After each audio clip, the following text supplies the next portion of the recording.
was that economic growth was economic growth on the grounds that without it, and I quote, national disintegration cannot be ruled out. And that, I believe, he was correct. And he described the challenge of governing Ethiopia as running in front of an avalanche. His strategy was to outrun the socio-political and regional, that is, international security challenges through being ahead of the game. He was aware of the tensions within the nationality settlement, but took no steps to address it or even to open up the necessary debate. And the federal constitution needed to breathe, to adapt to a fast-changing Ethiopia, or become a cage, which is what indeed happened. And as a result, Haile Mariam Desalegn presided over a remarkable economic boom, but also destabilization and an unsustainable political system. The uprising that brought this to an end was both a political uprising and also a claim for socio-economic rights. It was a revolution, I think, of rising expectations, and it went, as we know, terribly awry. Abiy Ahmed inherited a functioning state, a fast-developing economy, and a consensus across the board that the repressive ways of the EPRDF were now history. There are few leaders taking on the complex task of a political transition, of democratization from above, who had such strong cards in their hand. And Abiy took them for granted and wasted them. He didn't even try to define the problem. Rather, he assumed he possessed the magical formula for solving every problem, real or imagined. And the Oromo vacillated between existence and the doubled down on a vengeful, revanchist nationalism that masked the differences among them. And we have rarely seen the politics of hatred in such pure, distilled form. Hatred such as this becomes its own punishment, as the Amhara are discovering. This was a backlash nationalism framed around hostility and was bound to become unstuck. And the new war in Amhara was a calamity, not just for the Amhara, but for all Ethiopia. Now, today, the crisis is a failing state and a disintegrating empire nation. And things have changed fundamentally in the last 5 years. Under Haile Selassie, the state didn't exist beyond the cities. Under the Derg, it didn't exist beyond the cities, the army, and the party. The EPRDF created the first truly administrative state that reached most of the country. And a generation of Ethiopians came of age thinking this was the natural order of things, not this was a delicate construction that could crumble.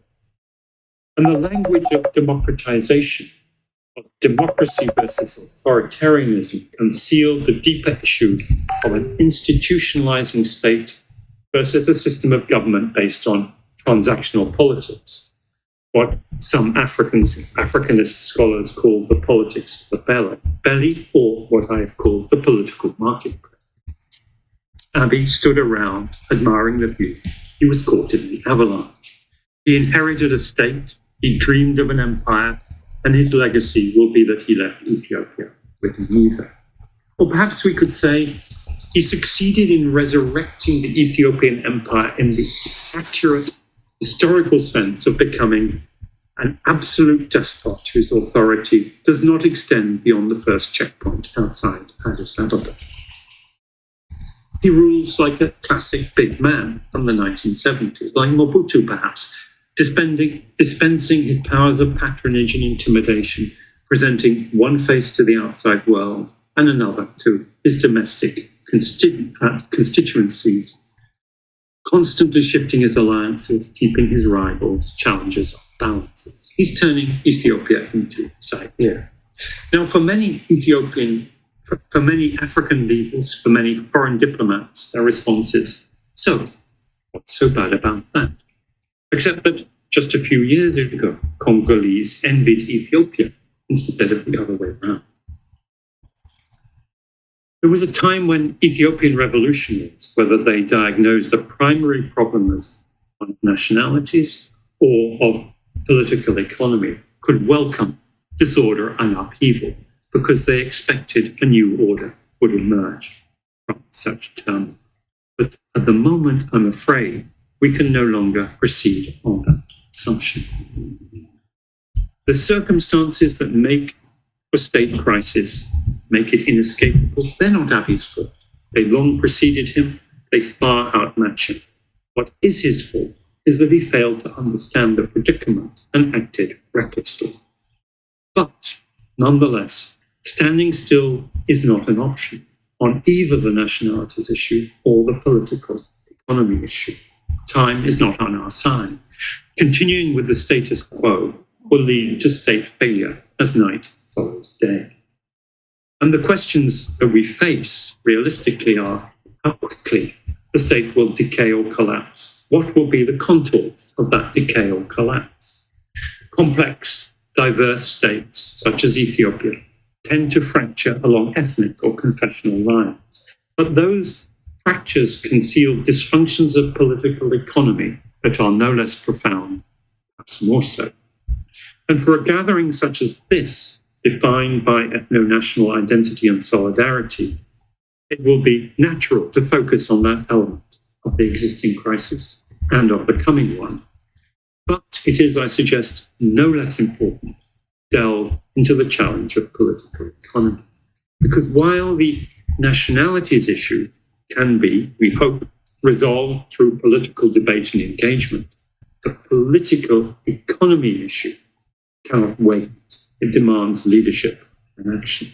And that, I fear, is our predicament today. I wish I could end on a more hopeful note, but I'm confident that in your discussions today and tomorrow, you will at least be able to articulate and formulate some constructive ways ahead, I think. Thank you, Professor Alex, for such a wonderful presentation. It's an eye-opening for all of us.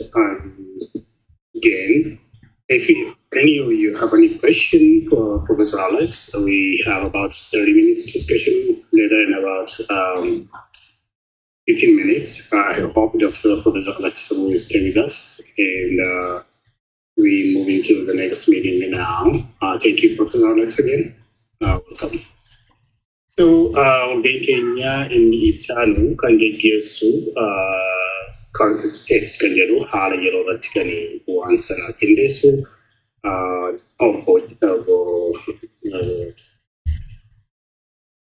Obsa Obatashalera, Obatashale, Yojate, Chavas, and Katie will teach inside Chatham.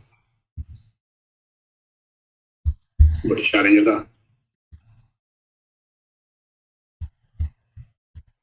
Yeah, Ninjira. Sagaling commuted tayo ng Yeah, Jilta, Amaga, is a Tanagative Davis, is a Negative Daviro Cabana, Dola Casadi Davi, Ama, Satin, Kurani Pitama, Kani Sikanuti, Kurani Shandamavat, Takadavio, so here is Kavadu and see how they can shun the police here at Chisa. Yalato, get it. Michael told me,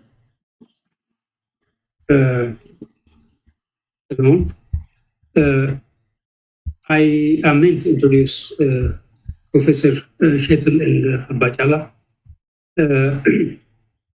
I assigned someone who is more suitable to this assignment, and he is Dr. Asawar Gasa, researcher and university professor himself. Asawar will come forward and introduce our guests.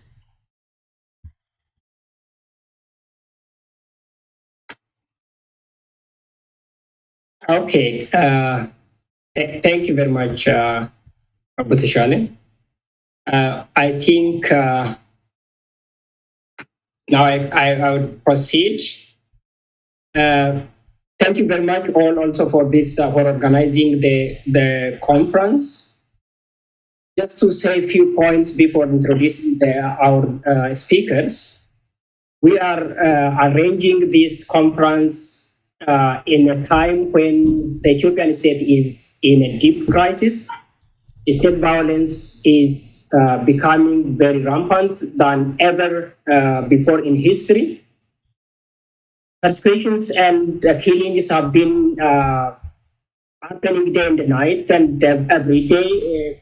So the situation, as Professor Dewal has mentioned, the situation in Ethiopia has become the state of state collapse and a crisis.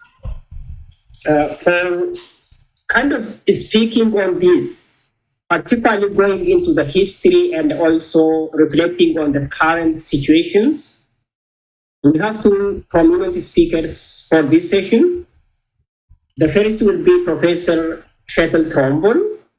Professor Shetel Trombol is Professor of Peace and Conflict Studies at Oslo University College.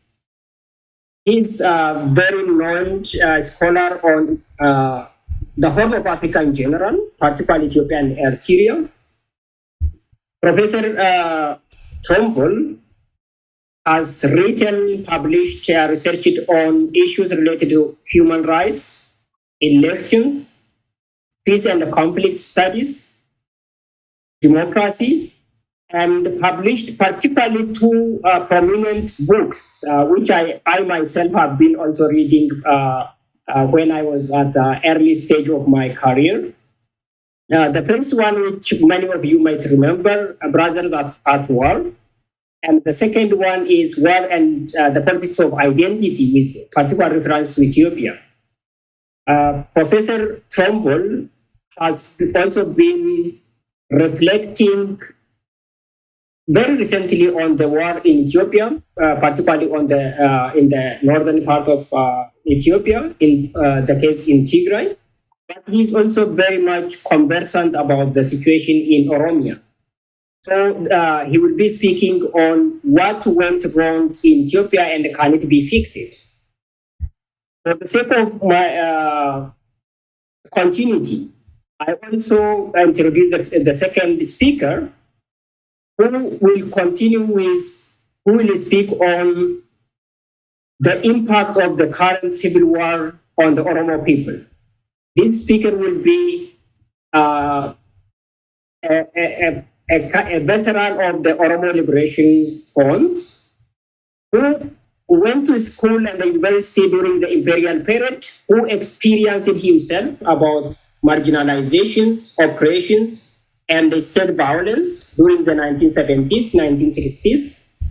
And as a result of that, who was convinced to join and form the Oromo Liberation Front, the OLF, and continued until today, leading in different positions the struggle for liberation of the Oromo.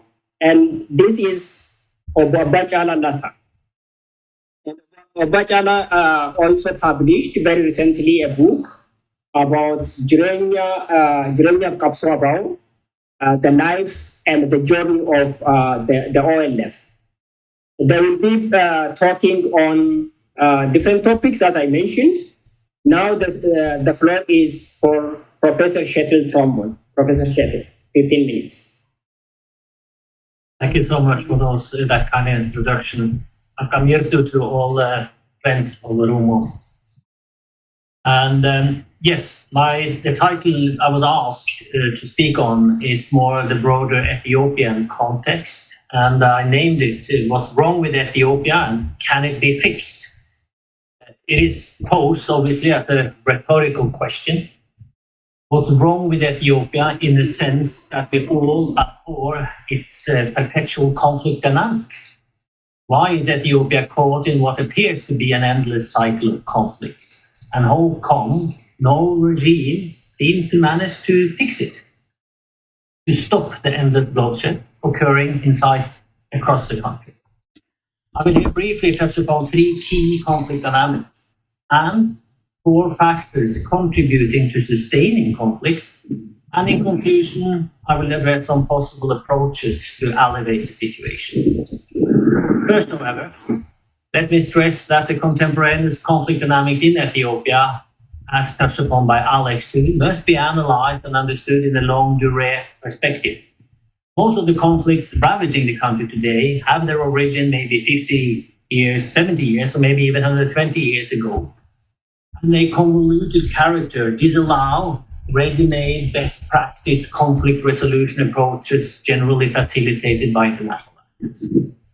So my starting position here, as a Ferengi myself, is not to present any conclusions or recommendations, only some modest reflections based upon Ethiopian particularities and comparative research. So the three key conflict dimensions we see in Ethiopia today. There is not a civil war in Ethiopia, but multiple conflicts rooted in, influenced and driven by a variety of different actors. The key violent conflict we see unfolding today, however, can for sake of simplification be understood along three dimensions. And excuse me for not elaborating or including all the conflict dimensions, as time restrictions do not allow me to do so. The first one, center-periphery conflicts, where politically positioned actors are fighting to secure or increase regional autonomy and a devolved system of governance in opposition to a perceived or real centralizing federal government. These conflicts are reflecting the waxing and waning strength of regional versus central authorities today, as well as in history. The Tigray and Oromo resistance, contemporary and historically, towards a centralizing state are cases in point to illustrate this conflict dimension. The second one, intercommunal or horizontal conflicts between groups defined along ethnic or clan lines and fought mainly over grounded resources, more specifically the control of territory. This is what we see unfolding today between Amhara and Tigray actors, for instance, over West Tigray, as well as between Amhara and Oromo over territories along their common border, Somalia, Afar, Gedio, Gurji, and I can continue to mention a host of other cases across the country.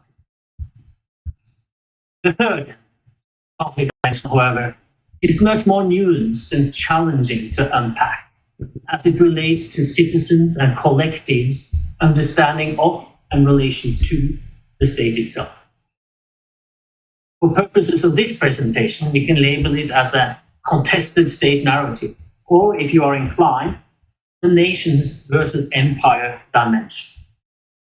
These are conflicts where political actors either aim to take over control of the state, to mold it in accordance to their political visions, as TPLF-EPRDF did after the 1991 takeover, or Ethiopian nationalist actors today has a vision of capturing the state.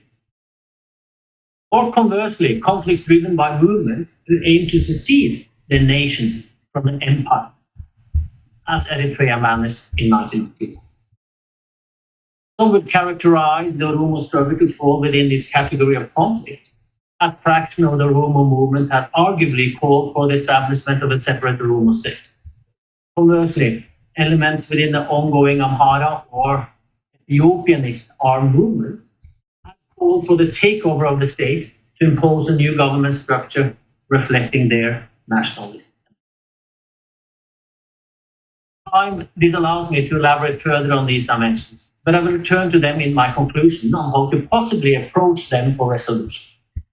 But prior to possible solutions, it is important to comprehend why conflicts and mass violence are sustained in Ethiopia today, despite citizens' interests and hope for peace and security. There have been numerous attempts throughout the last 50, 60 years or so to solve some of these intrinsic conflict dimensions in Ethiopia, including 2 revolutions and several regime changes. The last one only 5 years ago, as we all remember vividly, alas, all of them in vain. Conflicts are still rampant. Numerous attempts of peace and reconciliation processes have been carried out, and formal peace and cessation hostilities agreements have been signed. Nevertheless, relapse to conflict is the norm in Ethiopia and not the exception. Why is it so? To start with, root causes of conflicts are different than triggering factors creating the outbreak of violence. Furthermore, factors sustaining conflicts and preventing peacemaking are often something very different than what caused the conflict in the first place. The Comparative literature on state building, political transition, and war may help us to understand the cycle of violence and the constraints to peacemaking in Ethiopia. This is framed in an understanding that Ethiopia has been in a continuous political transition since the 1960s student movement started to challenge the imperial order and the master narrative of Ethiopian exceptionalism and Ethiopianism. A transition that continued during the Derg military junta and even after the EPRDF takeover in 1991. And the transition is still ongoing under Abiy Ahmed and prosperity. Let us understand then why the relapse, the conflict during such a transition. First, countries with a deep history of violence, conflict, civil wars are more prone to reverting to violence as a mean to impose a hegemonic position or to solve political discords if institutionalized politics, as for instance elections, fail to produce the result wanted. Hardly any country in the world is as conflict-prone as Ethiopia, which have experienced large-scale civil wars in more or less every generation for the past 200 years, and continuously encounter multiple small-scale conflicts spread across its vast territory. There are many factors contributing to the continuous cycles of violence in the country, from a manifestation of dependency, reflection of political culture, inclination of warrior traditions, exhibition of masculinity, remnant of a warring feudal tradition. All factors have been mentioned in scholarly research. Politics in Ethiopia exhibits all these characteristics, which are detrimental to undermine a transition to stability, increased democratization, and nationwide civilized and non-violent politics. This leads us to the second factor, the institutional capacity and capability of the state and the composition of society itself. Paul Collier, who can be criticized on many issues, but he has also described that states inhabited by the world's bottom billion as structurally dangerous. These states lack institutionalized and agreed upon procedures to manage political discord. They lack institutions of checks and balances to restrict executive power and protect minority concern. They lack equitable distribution of public wealth and resources. And finally, they lack an independent judiciary which can subject officials to the law. These are all essential attributes to ensure and secure government accountability and legitimacy to discourage political protest and armed rebellion. Politics in such states tends thus to be a zero-sum game and cast in a language of an existential struggle in which contestants are willing to use all means, including mass violence, to obtain or sustain power. Adding to the dangers of the inherent structural weakness of the Ethiopian state is also the heightened insecurity created by the political transition itself. Ethiopia is in all practical terms an autocracy, although a democratic multi-party constitution was ratified in 1995. Since then, it has been argued that Ethiopia has been transitioning to democracy, although every multi-party election since 1995 have been deeply rigged and manipulated. As revolutions and processes of democratization involve dismantling all the institutions of control and coercion to be replaced by new organs with initial very little authority. This facilitates opportunities of contestation and conflict. Comparative research indicates that particularly susceptible for conflict are countries transitioning from repressive authoritarian and military rule, as Ethiopia is. The final characteristics about Ethiopia relevant to understand to the challenges of peacemaking is its extreme identity-based and driven politics. Although with some ambiguity, research findings points to that ethnic divisions in general influence conflicts. Moreover, the federal system in Ethiopia, which put emphasis on group rights and ethnicity, is attributed by many scholars to enhance conflict dynamics in the country. When political visions and positions are articulated and aligned with the ethnic group in contestation with other groups with conflicting interests and demands, it follows that if no political middle ground is found, a possible mobilization of support will be based on ethnicity. In such context, political discourse is often framed as an existential threat to the group's survival, thus exacerbating existing tensions that may likely lead to violent outcomes. All of the above characteristics of Ethiopian politics and society are framing the ongoing political transition and influence agency of individual and collective actors across the country, yesterday, today, and tomorrow. To overcome these deeply entrenched and intrinsic attributes of society, the state, its governance system, and its political culture is an overwhelming task, which may take generations to achieve. So, let me start to sum up. What can be done, if anything at all, to fix Ethiopia's problems with ending perpetual conflict dynamics?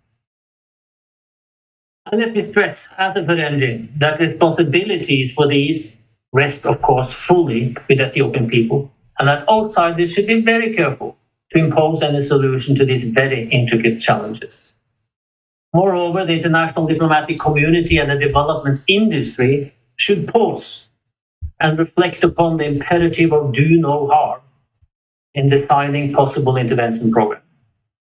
We often see that in our sincere, or maybe not so sincere, interest to help, the do no harm principle is forgotten, and interventions actually prolong conflicts instead of reconciling them. And I think that's a valid point in the current international engagement with Ethiopia to keep in mind. With this caveat, let me briefly outline some possible approaches relating to the three conflict dynamics mentioned in my introduction. Conflicts over the power balance between regional autonomy and central authority have haunted Ethiopia for decades. The new constitution of 1995 was intended once and for all to solve this. But we all know that the constitutional framework has intrinsic problems in its own right, and today we can even consider it to be part of the problem. However, perhaps the biggest problem related to the constitution is the fact that it has never been fully implemented and respected by the incumbent. Both the TPLF-EPRDF government and the prosperity government of Abiy Ahmed hold authoritarian inclinations. In particular, the prerogatives of regional political autonomy were never respected by the EPRDF government nor the incumbent Prosperity Party, which both eclipsed regional self-determination rights by imposing a centralizing, omnipresent party structure, relegating constitutional rights redundant.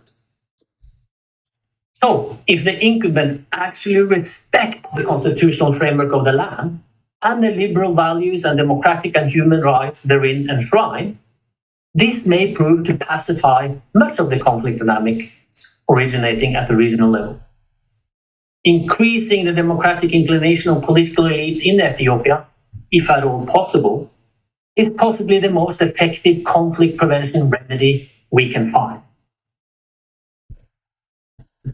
Secondly, implementing the current constitutional framework in full may, however, also turn into a major conflict driver in its own right, as the territorial demarcation of regional states, of zones and woredas are themselves often contested. We have seen how territorial claims to West Tigray and Raya have led to mass atrocities, and contestation over defining ethnic hegemony in heterogeneous communities continue to produce massacres of civilians of all ethnicities. However, conflicts over border demarcation and territories have existed since the origin of civilization. A vast comparative knowledge and experiences are to be found, which may contribute to identifying lasting solutions to territorial disputes in Ethiopia. It may take time, resources, commitment, and not least willingness to compromise, but material conflicts are solvable.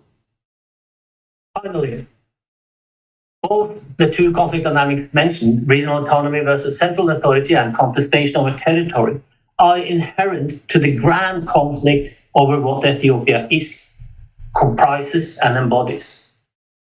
The Ethiopian polity is by many considered to be an empire, as also mentioned by Alex, and others believe, however, that it is a sacrosanct entity with the integrity bestowed by God.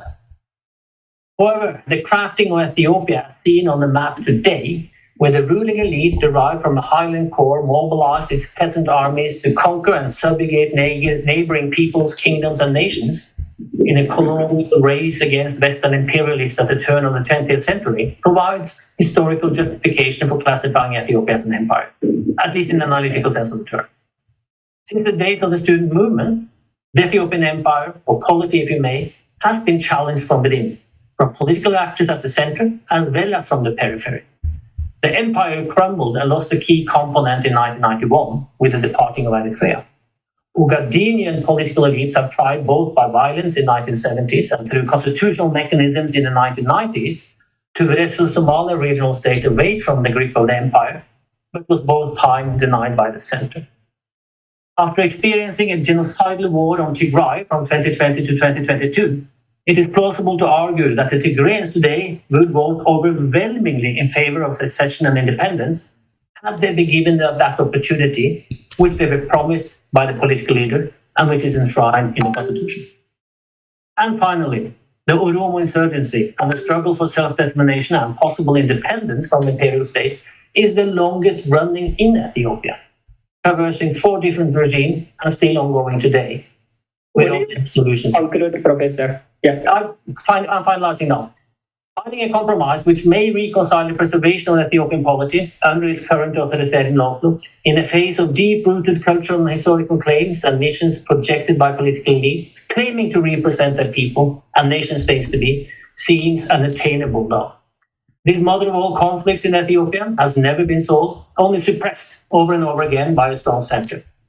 And when the center becomes weak, these multiple conflict dynamics reappear with vengeance, and they will likely do so in the future. So we ought to keep in mind that states are not God-given enduring entities, which the current map of Ethiopia of Horn of Africa aptly illustrates with the presence of 2 of the world's newest states and another de facto one. How many new states will be born out of the crumbling Ethiopian empire? Well, if any, that remains to be seen. Thank you. Thank you very much, Professor Trombon. Now we move to the next speaker for the sake of time, and then we'll be back for with questions and answers time. Dabareen kan keessanitti bu'a. Fayyaa ta'e Dr. Asabe warra asirra jirtan hundi keessanuu guddaa galatoomaa carraa asirratti haasa'uu kanaa fi naa kennuu keessanii warri konferansii kana qopheessitan ulfaadhaa horaa bulaa jira. Tooppikiin naa kenname kun lolli amma deemaa jiru kun waldhabbiin deemaa jiru kuni miidhaa maaliitu maal geessisaa jira kan jedhu toopikii kana walitti hidhatee warri silaa dubbachuu danda'u mata duree gadi waan gara miidhaa karaa mirga dhala namaa karaa hawaasummaa maali toopikiin kan biraa waan jijjiranii fi kan ittuma seensa ta'uun haasa'aa jechuudha. Lolli karaa kamiin iyyuu ijaaree hin beeku. Lolli ni diiga. Lolli waa ijaara jedhanii eeguun hin ta'u. Impaaktii konfliktii kanaa kan jedhu sana current civil war kan jedhu sanaaf hin kana kaasa. Lolli yeroo kamiin iyyuu ni diiga, ni balleessa, ni dhabamsiisa. Malee lolli waan eegan lola booddeedha kan ijaaramu. Kanaaf amalli mootummoota Itoophiyaa dhufaa darbanii Oromiyaa keessatti immoo lolaan jiraatanii lolaanis jiraataa jiru jechuudha. Kanaaf lolli isaan Oromiyaa keessatti deemsisaa jiran kanarraa duwwaa miti. Kan gaafa Oromiyaan dhabeerraa ka'ee Oromiyaa keessatti uummata Oromoo irratti lolli deemaa dhufe garuu inni ammaa kun isa hundaarra cimaa ta'e jechuudha. Waggaa 5 darban kana keessa kan ta'an duwwaatti tuttuqee bira darba kan Oromiyaatiin baay'ee fuulleeffata. Waggaa 5 darban kana keessatti loloota gurguddaan deeman 3 tokko kan dhaabbate 2 immoo kan itti fufanii jiranidha. Isaan kun hundi isaanii kan lolaman lolli deeme kun kan Tigraay wajjiniin waggaa 2 deeme kan Faannoo wajjiniin yoo kana deemaa jiru kan Oromoo wajjin Oromiyaa keessatti waggaa 5 deemaa jiru hundi isaa qabeenya Oromiyaatiin lolame jechuudha. Qabeenya Oromiyaatiin lolame, humna Oromiyaatiin lolame, lubbuu Oromootiin lolame jechuudha. Lolli Tigraay keessatti lolames karaa kamiinuu naanna'ee Oromoodhaan lolame jechuudha. Oromootti dhimma bahame. Kanaaf miidhaan isaa hawaasa Oromoo irratti, uummata Oromoo irratti dachaadhaan ta'a jechuudha. Hawaasa hundumaa ni miidha. Garuu kan Oromoo dachaa guddaa ta'a jechuudha. Asirratti gaafii gan deebinee yoo kan Oromoo keessaa ilaalu kan Oromoo keessaa mootummootii Itoophiyaa dhufanii darbanii aangoo qabatan hundi gaaffii siyaasaa uummati Oromoo gaafatu deebisuu diduurraati. Lola itti bananii afaan qawweetiin cabsinee qabanneetu bulchinaa jechuudhaan bara dargiis bara jireenya dargii guutummaa lolarra ture. Bara wayyaanee mootummaa wayyaanee bara mootummaa Dassaalanyis bara mootummaa Abiy Ahmedis Oromoon lolarra jiran. Garuu kan akka ammaa isa lola ammaa jiru kana mootummaan ifa baase qurxummii qabuudhaa fi galaana gossuu qabna jedhee qondaalli mootummaa dubbate hin jiru jechuudha. Isa dubbate duwwaa miti immoo dhugaatti hojiirra oolchaa jiran. Oromiyaan komaandi poostii jala jirti. Komaandi poostii jechuun immoo kan seeraan utuu hin ta'in waraanaanii waan barbaadan tarkaanfii fudhatanii ajjeesuu dhabamsiisuu mirgatti qabanidha jechuudha. Kan immoo dirreetti argine magaalaa Dambidolloo keessatti akkaataa itti nama qabanii harkaa qabanii utuu seeratti tuun dhiyeessin utuu waa tokko hin godhin uummata haadhaaf abbaa duratti mataa keessa rukutanii mataa baqassanii ajjeesan. Kanaaf mirga sanaatu kennamee jira Oromiyaa keessatti komaandi poostiidhaan.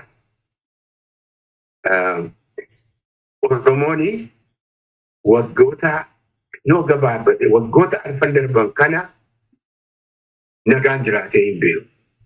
Lolichi lola warra hidhatee bosonaa lolu waraana bilisummaa Oromoo duwwaa irratti tun ta'in guutummaa uummata Oromoo irratti kan lolichi banamee jiru.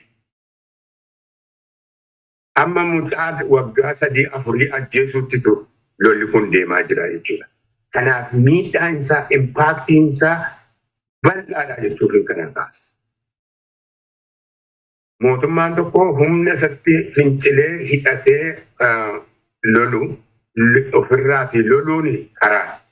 Garuu uummata nagaa mana isaa jiraatu, mana isaatti dhaqee itti abiddatti qabsiisee ajjeesee hidhee mukatti hidhee abiddaan gubu kun qorqalbii Oromoo miidhuudhaaf Oromummaa of jibbisiisuudhaaf miidhaa hagana hin jedhamne ragaa jira jechuudha. Uummata keenya irraa gahuudhaaf mootummaan kun maqaa lola kanaatiin qabate jechuudha. Haala Oromiyaa keessatti wanti dagaaginaa, wanti guddinaa, wanti jireenya uummataa wayyeessa jedhamu hojjetamaa hin jiru. Kan jirutu dhabamaa jira. Fakkeenyuma kaasuuf manni barnootaa bakka buufata waraanaati. Barcumii deskiin ijoolleen irratti baratu guurameetu dahannoo ittiin tolfatu, mishigii ittiin tolfataa jiran. Iskoolii caccabeera haaraan ijaaramuu utuu hin ta'iniyyuu. Manni kiliinikiin akka kana. Kiliinikiin haaraatu ijaaramaa miti. Inni jiruyyuu qoricha hin qabu. Hojjetaa hin qabu. Ogeessa fayyaa hin qabu. Bakki itti sababa lolaa kanarraati kan ka'e nama dhukkubsate sireetti baatanii sa'aatii 6 miilaan deemanii hospitaala geessantu jira.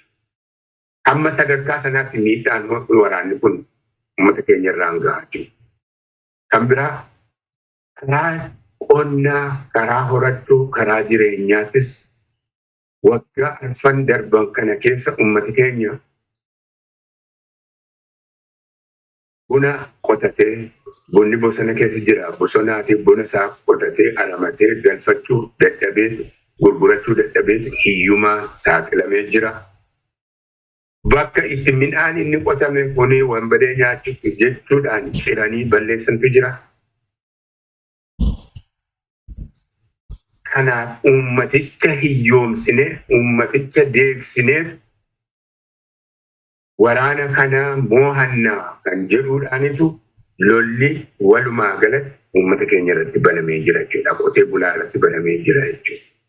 Ta'uu waan taane uummata sababa roobii dhabuutiin beelli waggaa 3-4 rooba dhabuutiin itti dhufaa jiru dirmachuu fi dhabanii akkaataa isaan sababa lolaa kanaan qabatanii uummata Booranaa, Oromoo Booranaa lafarraa dhabamsiisuu itti hojjetan waan ragaa qabatamaa jirudha jechuudha. Kanatti dabalee karaa dinagdeetiin uummati keenya hiyyuma kana hin jedhamne abbootiin qabeenyaa naannoo jiraachuu dadhabanii magaalota keessaa baqatanii Finfinneetti godaanuun naannoo lafti lolli keessa deemaa jiru hiyyoomuun dhiyeessii waanuma jireenyaa barbaachisu iyyuu argachuu dhabuun yoo argatame iyyuu yoo dhiyaate iyyuu sadarkaa uummatii bitachuu hin dandeenye. Zayitii leetira tokko kumaan kan lakkaa'amu 2,000 birrii 2,000 bitachuu sadarkaa sanatti yeroo ga'u uummati keenya jireenya gadadoo jireenya rakkinaa akkamii keessa akka jiru sababa lolaa kanaan walitti qabatee kana keessa jira jechuudha. Kana duwwaa miti wanti ta'aa jiru sababa lolaa kanaati. Kan ta'aa jiru uummati kun akka hooggana hin qabaanne, akka gaggeessaa hin qabaanne, waraana duwwaa utuu hin ta'in dhaabota siyaasaa maqaa Oromoo qaban isa kaan ofitti hawwatanii liqimsuudhaan warri bilisiginnaa jedhan. Warra kaan immoo hoogganoota isaanii hidhanii laamsheessuudhaan karaa siyaasaatiin, karaa jaarmiyaatiin uummata Oromoo siyaasaa jaarmiyaa dhabsiisanii akkasitti afaan fajjii guddaa keessa galchanii jiran.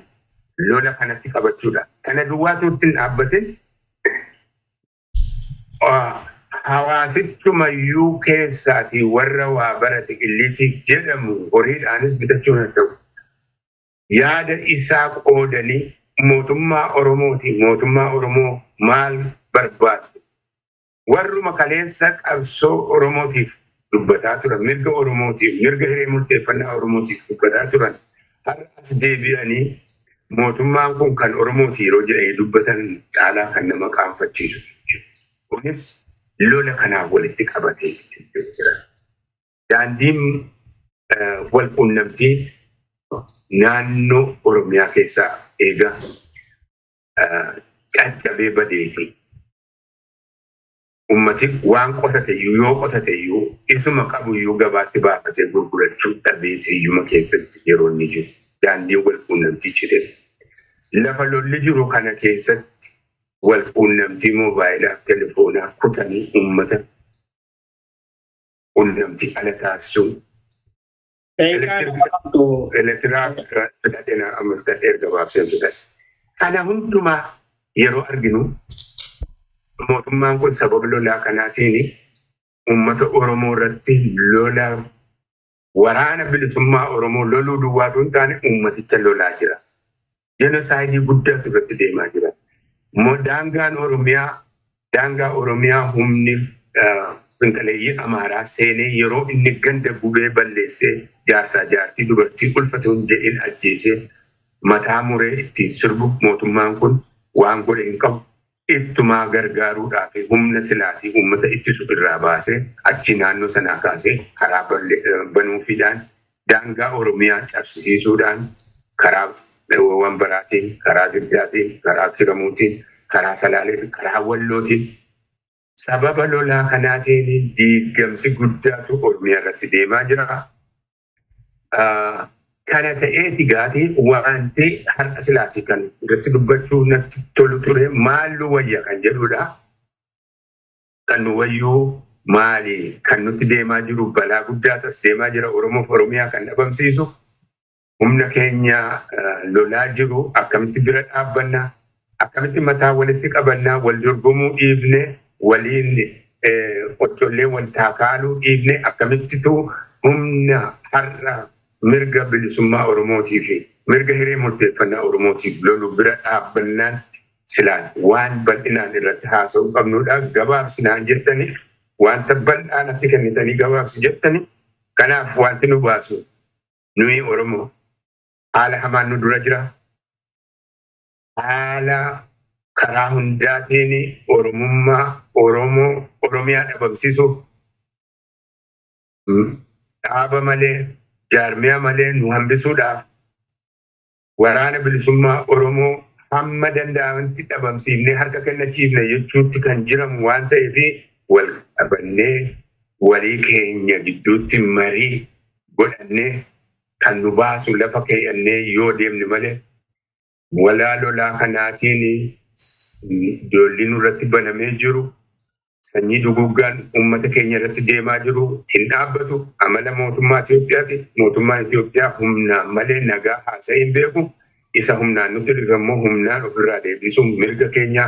Kanaaf balaa nutti deemaa nurra jiru kana beennee isa mootummichi nu qooduudhaaf nu addaan diiguudhaaf Oromiyaa balleessuudhaaf jiru kana dura dhaabbachuu qabna.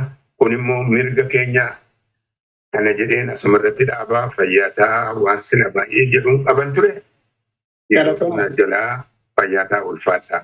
Galatoma baay'ee ulfaadhaa. Now we move to the question answer discussion session. Thank you all the speakers for giving us the insight. And we have only 20 minutes or even less than 20 minutes. But I think Solomon, I don't know if you might coordinate those who are raising hands by unmuting them. Okay. Tole Dr. Asabe ke humnas gargaara marandeenyatti deeyiitaas narratti garuu galtii godhi. Kan nama yaadachiisnu namoonni gaaffii gaafatan akka deebi'anii gaafanne baay'ate leesan waan miniitii gaaffii kanatti laannu. Please make your questions very short and precise. So I will take the first some 3-4 questions, and I think we may not go more than that. Then Nebo, then Aman, Benya, I think it is Mitiku, and Trevor. These are the ones which I will be giving. Then Nebo. Thank you very much. Can you hear me? Yeah. Thanks a lot. My first question goes to Professor Dawal. I'm so grateful for Professor Dawal for your presentation. And I think you wrote an article against which background you spoke. On that article, you said, I quote, that Oromo movement that brought the EPRDF to its knee is not sufficiently organized to present a clear alternative, though it may have the potential to veto the pension not in to its liking. I think you made that statement in comparison to, in my opinion, the Amhara and the Tigray. My question is this: as far as I know, the Oromo Liberation Movement, whether we're talking about the OLF or Oromo Liberation Army, are the only entities with clear objective of realizing the Oromo rights to self-determination. That is abundantly clear. Please make your question very clear and precise. All right. My question is, on what assessment did you make that statement when the Oromo Liberation Army have got clear agenda, and when you say clear, alternative? So that's one question. I wish you could elaborate on that. My second question is, I'm raising this point perhaps it's because that objective, that goal of the Oromo Liberation Army. Please go to the next question if you could. Right. Yeah. Okay. All right. Okay. My second question is for all the speakers. In your presentation, you you inclined to make kind of proposal as to how to bring about change or resolve the crisis only within the framework of Empire of Ethiopia. Can we not explore solutions outside the framework of Empire of Ethiopia, particularly when it comes to the Oromo, which is a nation invaded and has been incorporated into Ethiopia by force, and that is fighting to restore that. Okay, I think I should stop you now. So my second question, I will not give you more than this, please. Sorry. Aman, please. Okay, proceed. thank you. Yeah. Well, thank you very much, Alex Duval, for your excellent presentation. And the first question goes to you. Is there any possibility in reconfiguring or reinventing Ethiopia as a post-imperial political dispensation of nations and nationalities, or is there likelihood of imperial dissolution? The second question is, what is your reflection on fallacious and misleading narrative that portrays the current Ethiopian regime as mainly representing the Oromo interest, while Oromo is paradoxically a prime victim? Trade, ja, jeg spør deg, Kjetil Trømbel, takker deg for din fantastiske framføring. Du brukte en gang norsk uttrykk som sier sager, Abiy Ahmed sager, grena han sitter på. Hva mente med det? Hva betyr det? Thank you. Thank you, Goman. Benya.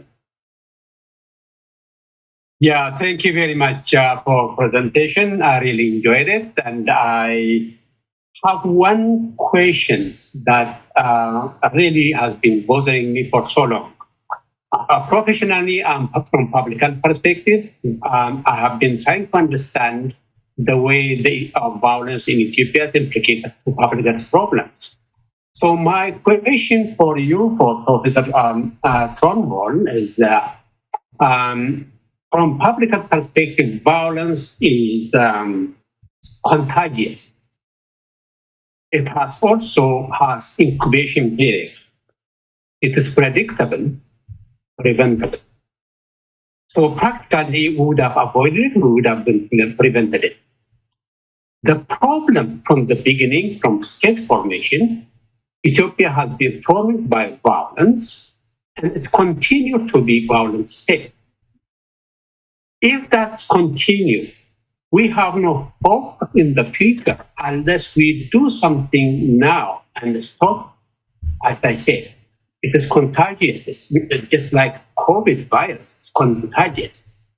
So what is the options for us? What can we do about it? I'm referring to what Oromo should do, what Western world should understand. That's my question. Thank you. Thank you. Michiku, I hope that our speakers are taking notes, and then we proceed to the reflections. Please, very precisely. Yeah, okay. Thank you very much. My question is goes to Professor Dole and Professor Ron. If you guys are currently following what's going on in Ethiopia, the Amara nationalism, which is relatively new, and they are culturally hierarchical in the following their leaders, their activists, who are really giving very dangerous propagandas and false information. And these people believe whatever they say. We see the effect now in the borders between Oromia and the Amara region, where the very poor civilians facing the danger coming from them. They are killing them indiscriminately, and we see that they do this as if really they are doing it in an amazing way. The effect is so high. So the new Amara nationalism and the old Oromo nationalism, which is going down in the much divided because of different political reasons. How do you see this new? Yeah, please make it short. So how do you see this new nationalism? How it is going to be dangerous to civilians? Okay, now I will move to the reflection. Organizers are giving me hints that we might be having short time. The speakers will reflect on the questions, and then if we have time, then others might answer. Ask the questions. Professor Alex.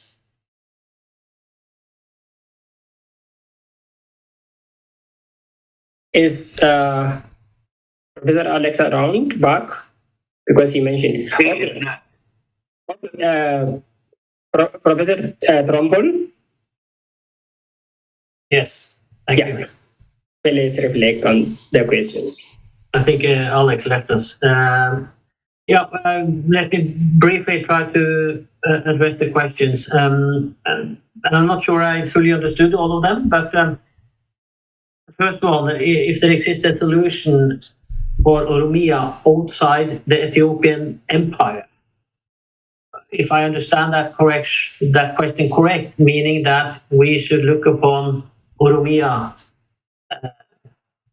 separately or succeeded from Ethiopia, and if that is a solution.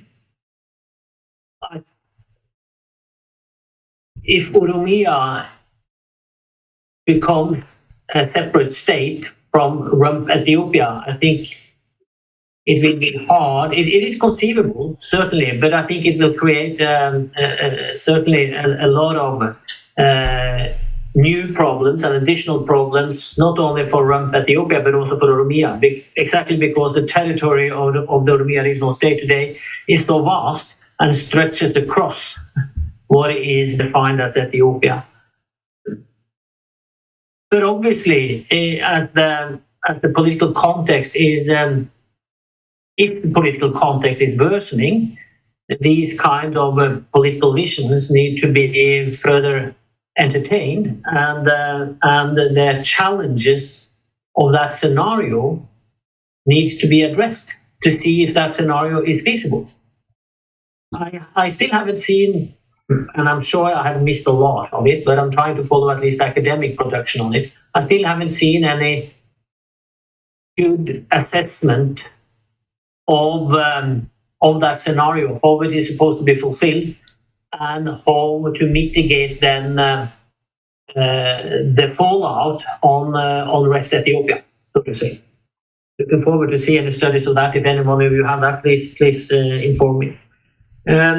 My Norwegian Scandinavian friend, he asked an interesting question in Norwegian, and he said that I have earlier said that Abiy is cutting off the branch he's sitting on, and what did I mean with that expression? And I think and I think Alex was alluding to that earlier too, that Abiy Ahmed had all the potential to succeed in bringing Ethiopia forward into a real, genuine transition when he took power in 2018. Even in Tigray, and I was there, they were overwhelmingly in favor of what Abiy started the first weeks, the first 2 months in office, with liberalizing, open up society, freedom of expression, freedom of assembly, and so on, and pushing back the authoritarian state, not only at the Ethiopia level, but he also pushed back the authoritarian state in Tigray, which was very much welcomed by Tigrayans. But sadly enough, he soon relapsed to old tradition and habits, as we see it with the political elite in Ethiopia, and started to enforce authoritarian practices again already in July 2018. And so that was the meaning behind my expression that he is cutting off the branch he's sitting on. He had all the potential to succeed, as Isaias Afwerki, for instance, had in 1991, 1993, and Abiy has spoiled it. He has, what is the expression? He has never lost the opportunity to lose an opportunity. The Begna, your question, violence is contagious, but it's also preventable. And why can we not stop the cycles of violence in Ethiopia? And exactly that's what I mentioned with these four factors contributing to sustaining violence in Ethiopia. I think both the academic literature shows and experiences of today of people across Ethiopia. Violence is so multifaceted. It is so ingrained in the appearance of the state that the state in Ethiopia historically and today, and by the state I mean the different actors calling to represent the state, from the federal level to the regional state, to the zone, to the woredas, be that the security apparatus, but also the civilian administration, the bureaucracy itself,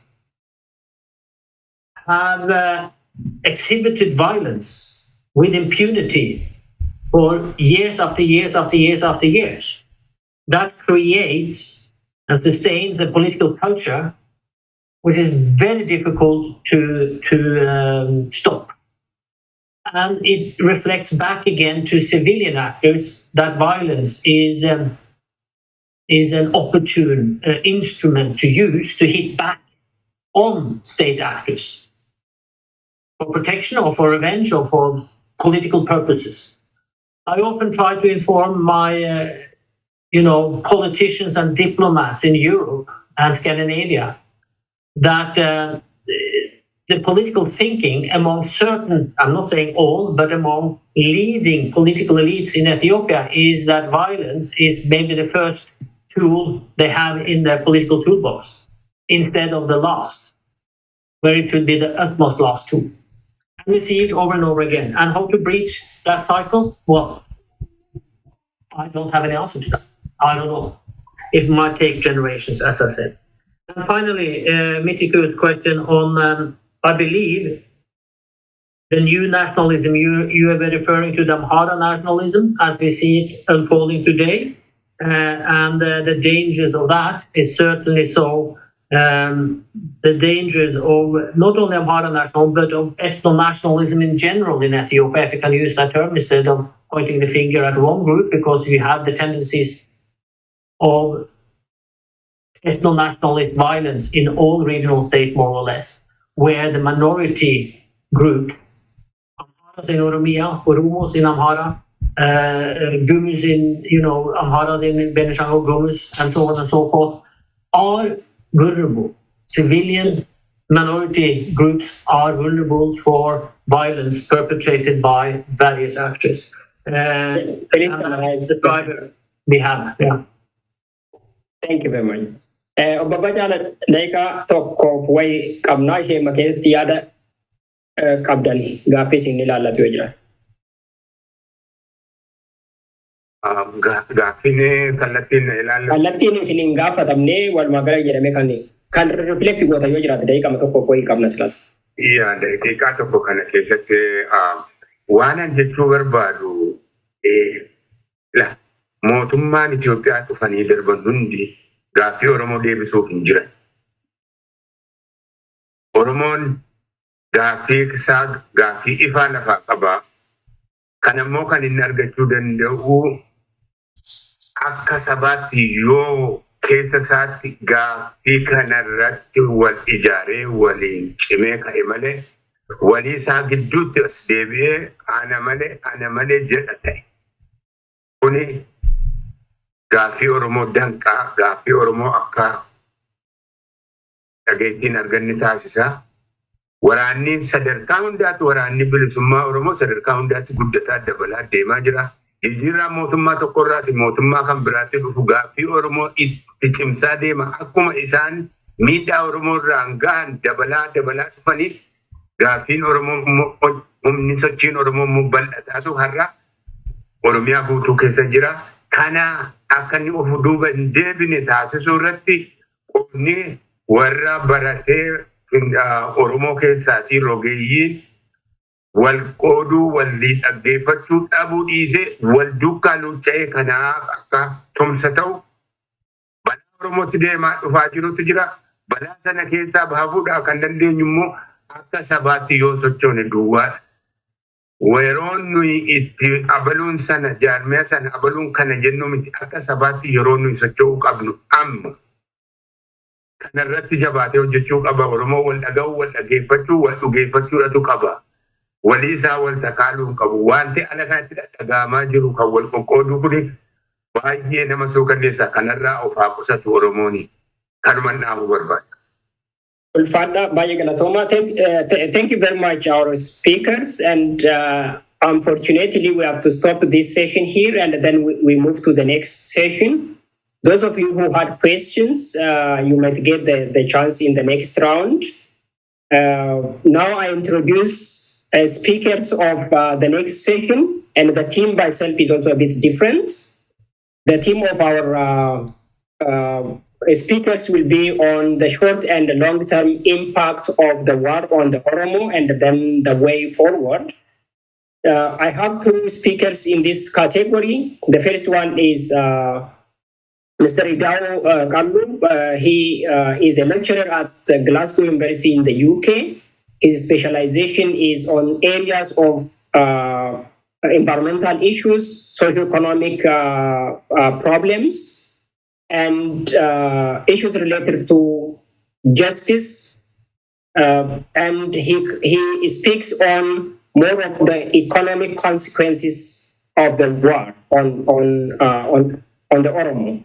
And the next speaker in this category will be Professor Makuria Bulcha. I think all of you know Professor Makuria. There is no need of much introduction. Professor Makuria has extensively researched on issues related to international migration, issues related to violence, state violence particularly, on ethnicity or nationalism. And his very known book, which has been published quite recently, on the conflicts of emergent and ancient Oromo nation, has been widely read and distributed. He's a professor of sociology at the University of Uppsala in Sweden.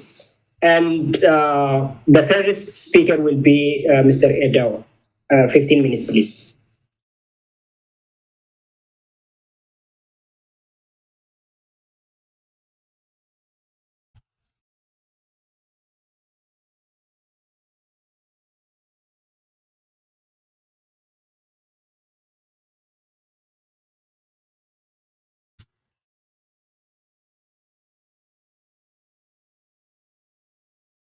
Can you hear me, guys? Can you hear me? Now we can hear you. Oh, great. Yeah. Sorry. But we can't see you. I think you might probably have to. Yeah. What am I now? Now we can see you. Oh, great. Yeah. Okay, thank you very much. This is very short notes I've received from Oh, sorry, guys, I have to share my screen.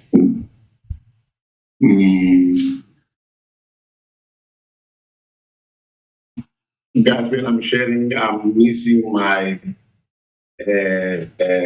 file. I don't know why that happened. Anyway, can you see this screen, guys? Yeah, now we can see. Okay, great. Thank you very much for having me here. I've got this very short note from Dr. Truman.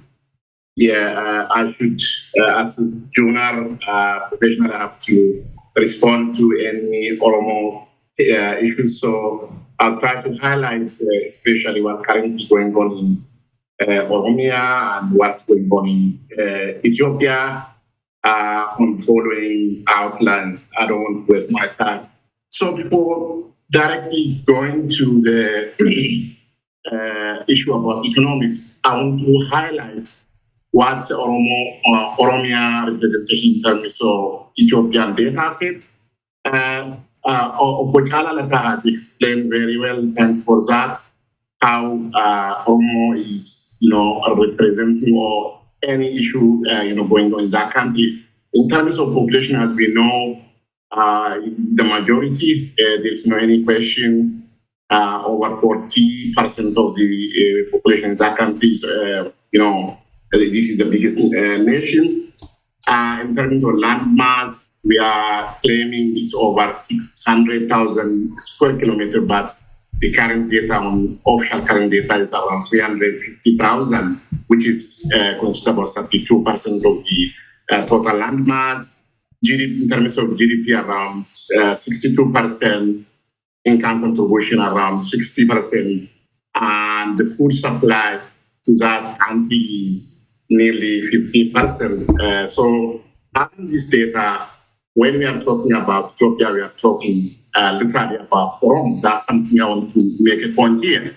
So when I come to my introduction, this country in the couple of, decades, in the past decades, is one of the fastest economy, even if there are internal problems, it is in terms of improving the livelihoods of the household. It was one of the progressing country. However, especially since the political reform happened in that country, there are a lot of problems going on, regional conflicts, or we can call it civil war, and severe problem in the area of public finance. There is a severe issue in debt financing, investment, which is guiding or leading the country into fragile state, which is measured in several parameters. Now, Ethiopia is lined up, 11th country, which is, as a fragile state. So these problems are exposing the country for so many issues: national security, debt issues, debt and deficits, and currently in the area of currencies.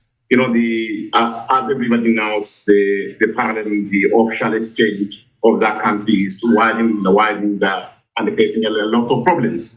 So when it comes to the Tigray war,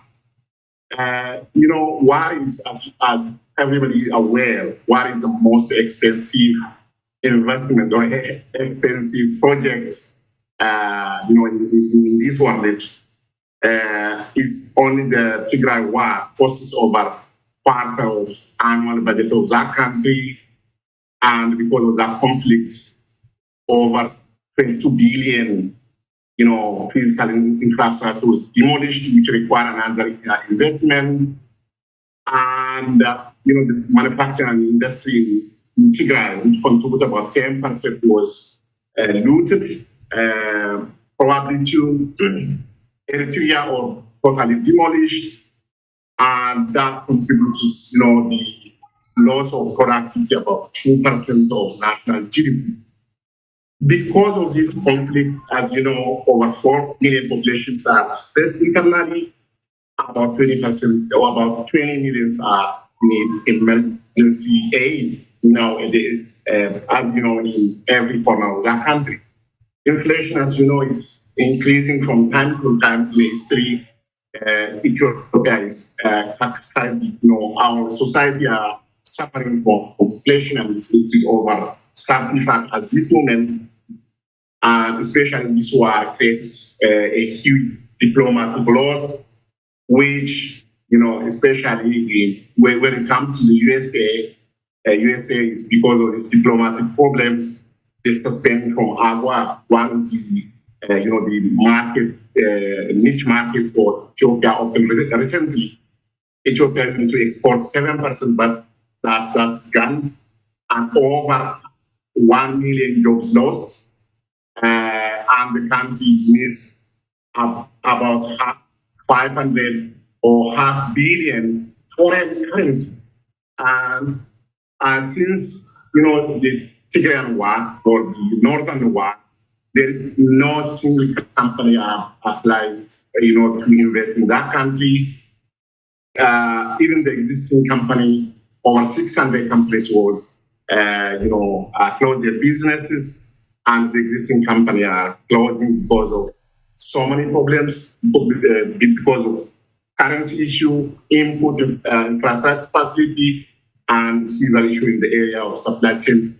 As you know, there is no mobility in that country. When it comes to inflation at this moment, as I said in the previous slide, it's about 35%. That is an index, by the way. People are asking this question. It is very small. If everything is over double, how we can? That is an index. And when we simplify and see the one individual,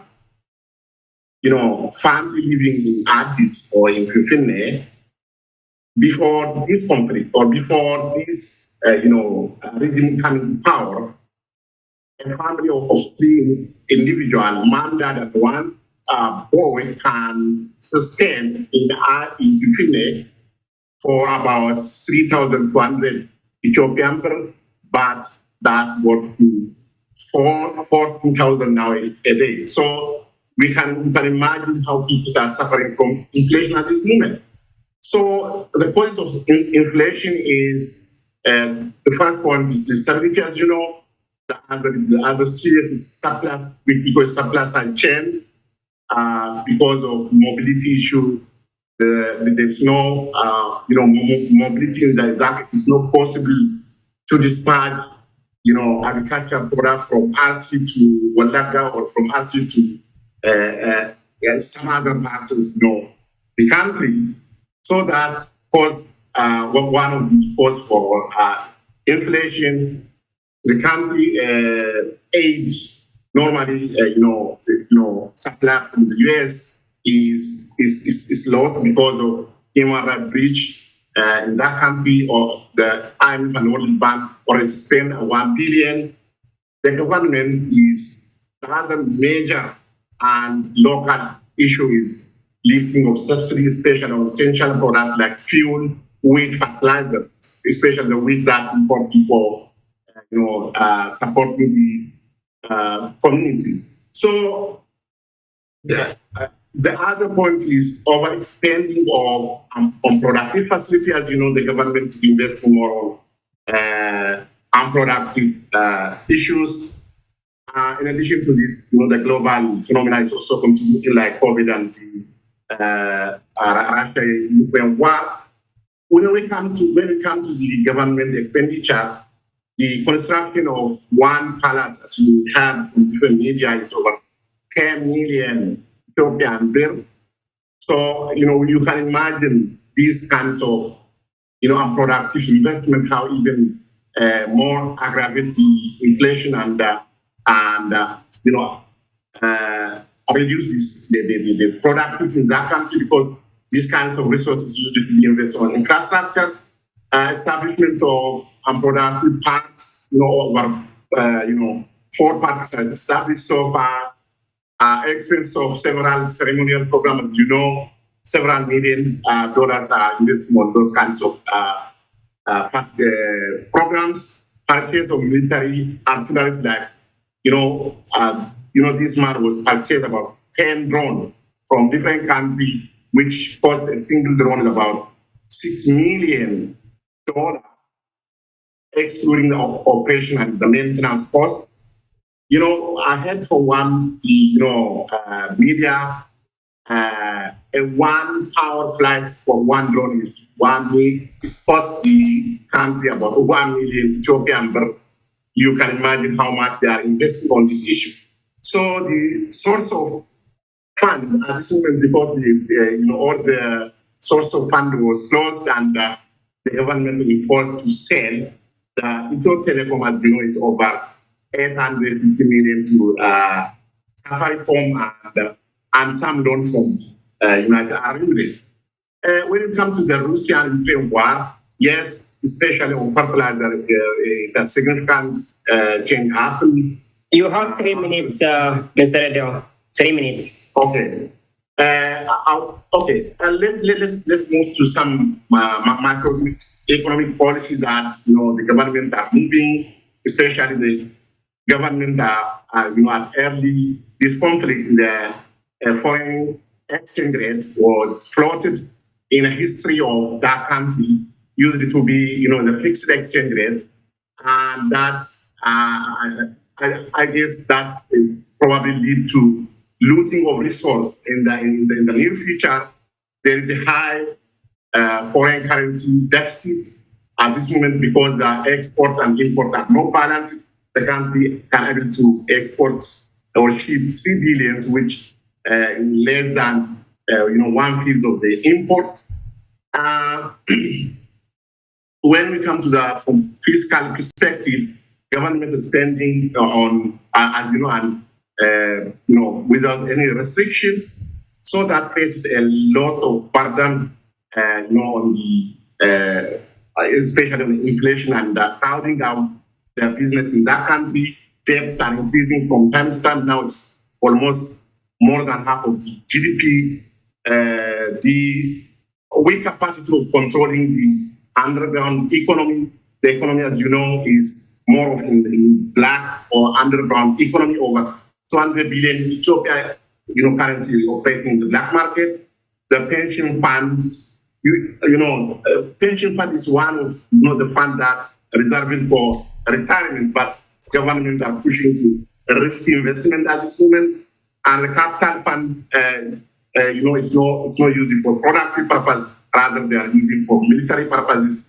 And what is the next policy move? I personally can observe the Ethiopian annual budget was about 50% is normally allocated for capital investment, but now it's only 25% is allocated, and over 75% of this fund is spent at federal level. I don't know if this man is preparing for another war.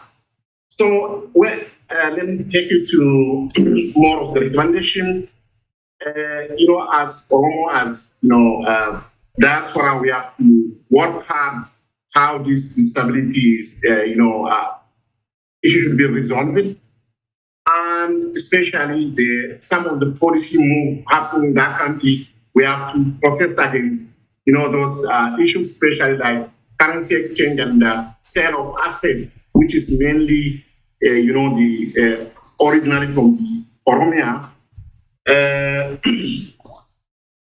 And finally, I can say, the political, situation at this moment is not resolving the problem in that country, and the society in diaspora and the Oromo back home should move together and stop the looting of resources happening in that country, because if this man is continuing this way, in the near future, we may lose the entire assets, because this is one of distracting money, in the world. Let's summarize now that your time is over.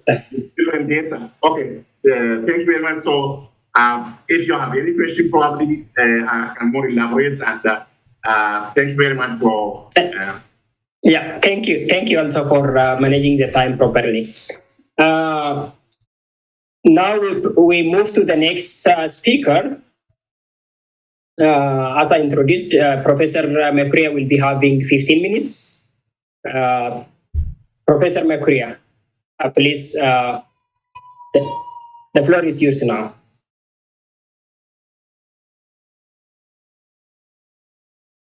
Those managing the, please check if Professor Mekuria is there in the room and then unmute him also or make him co-host.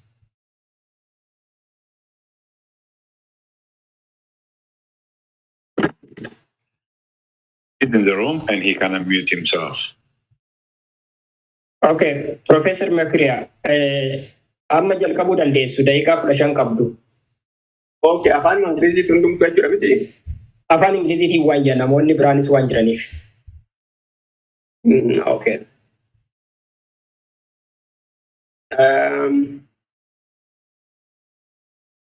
Thank you very much,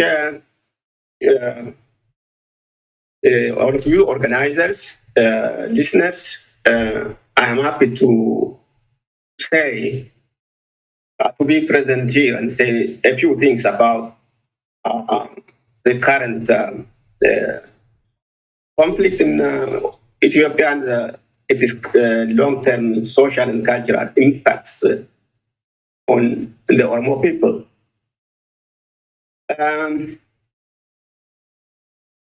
Alerting us to the role of history in the recurrent crisis of the Ethiopian state, Donald Krami, a historian, has suggested that understanding the crisis of the Ethiopian state asks for a rethinking of the country's past and demands answers which only the past can give.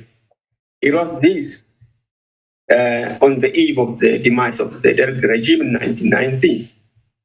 His suggestions are very relevant even today.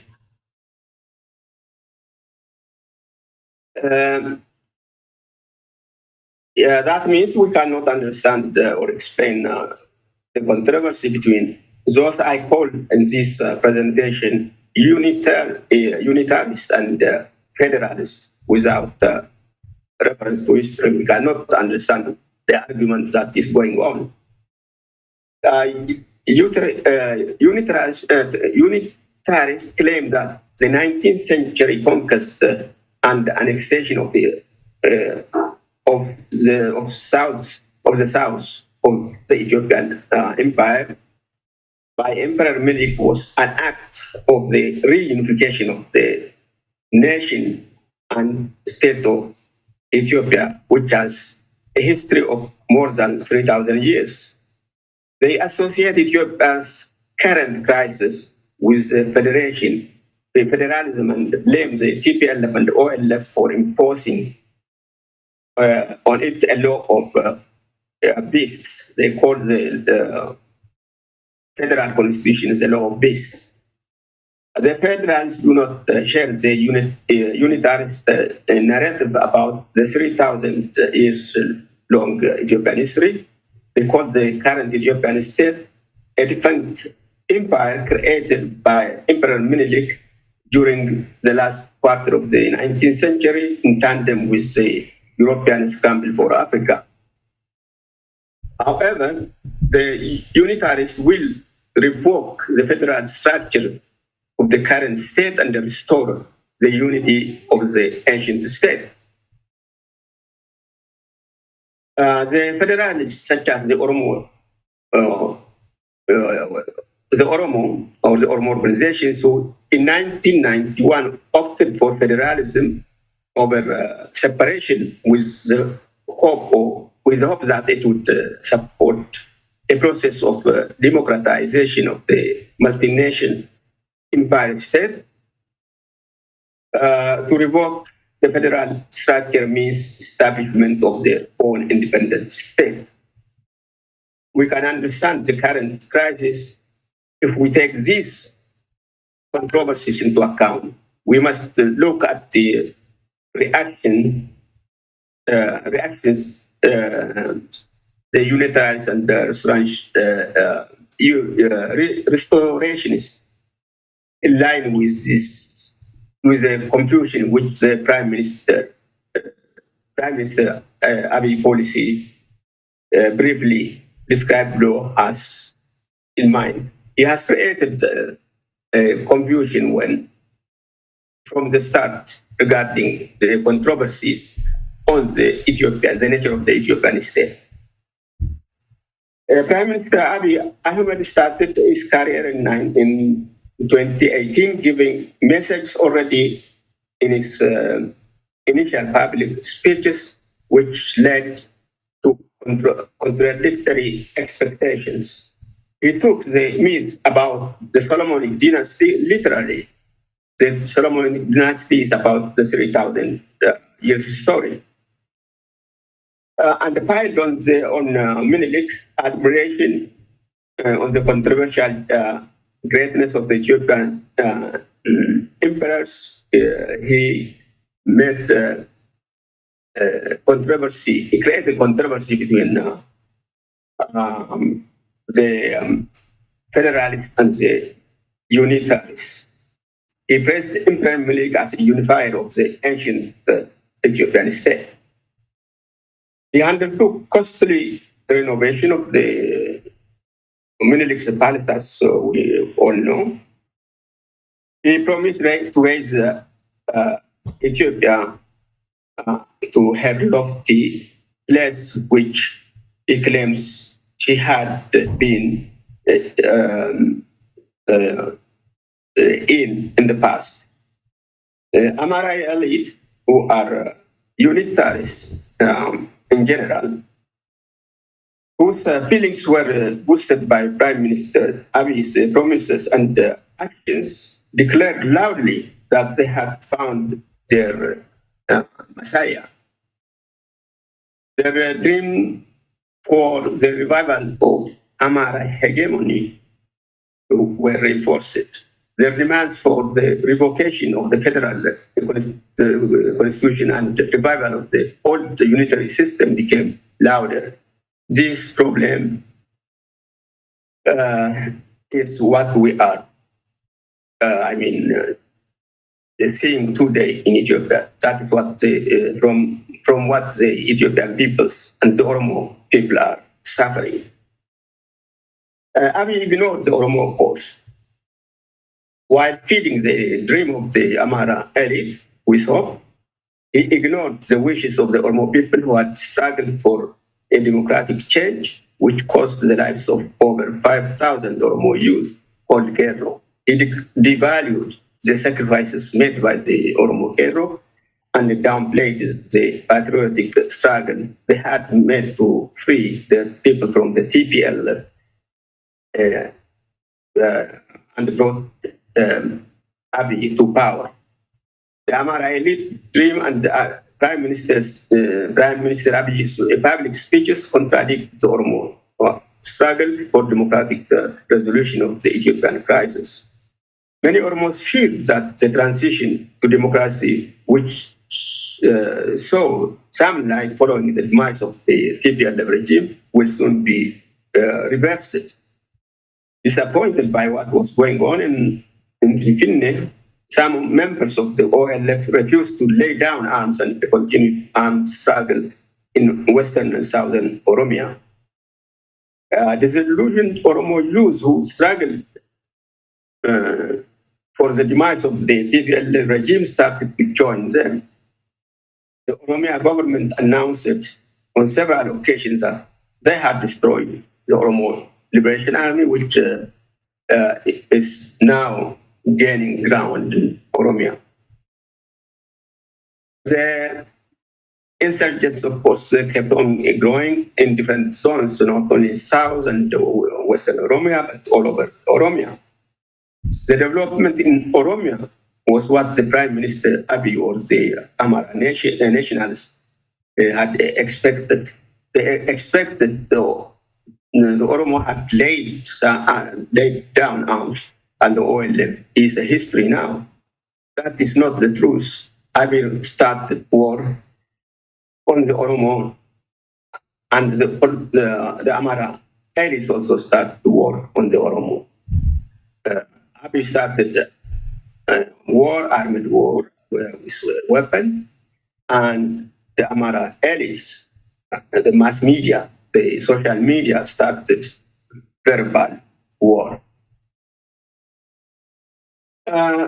Electronic technology enables the Amharic speaking activists to broadcast extremely offensive and anti-Oromo slurs and commentaries that degrade Oromo humanity, saturated the contents of political commentaries and are broadcast from dozens of Amharic speaking media almost every day now. In fact, the verbal violence used by the Amhara media against the Oromo is unparalleled in history, but it is inappropriate to reproduce them here. Or, in short, it is not an exaggeration to say the vilification of the humanity of the Oromo people saturate the contents of Amharic social media, and it is reaching millions of listeners. And one can say it is what is being broadcast is reminiscent of Nazi propaganda that led to the annihilation of millions of Jews and the Gypsies during World War II. And the war is, in fact, on Oromuma. Oromuma is defined. You have 3 minutes, Professor Makuya. Yeah. 3 minutes. Ano? Daika sa di kabdo. Oy. Okay. Oromuma is defined by the Oromo as being Oromo, or as by the lexicon as being Oromo. It's about Oromo identity. It is short. It means simply being Oromo.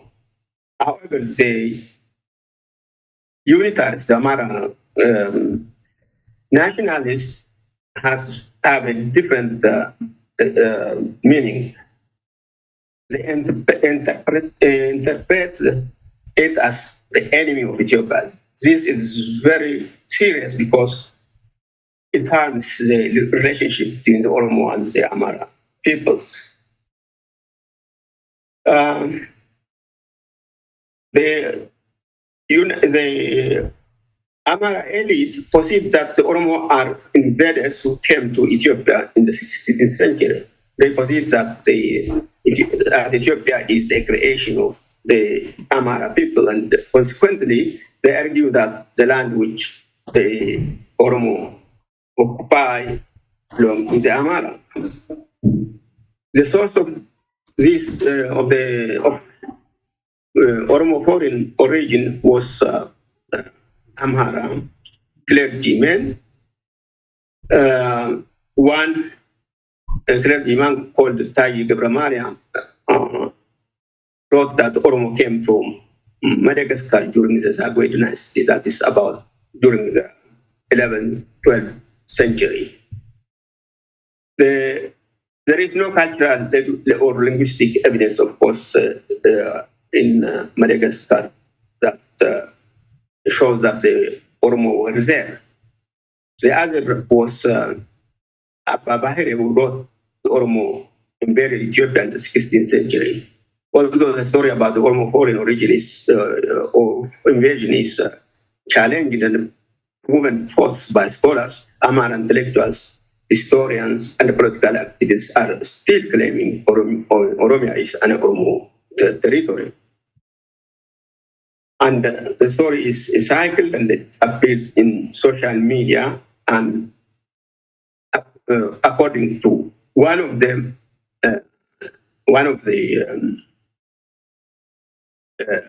political activists, Amara political activist, Major Dawit Waldegyorgis, Ethiopia means Amara. Amara means Ethiopia. That means Ethiopia belongs to the Amara, and Oromuma is the main enemy of Ethiopia. He is not alone in saying that. Okay, Professor Makura, I think we are running out of time. You just in 1 minute summarize your point, and then we go for question and answer. You will have time by that.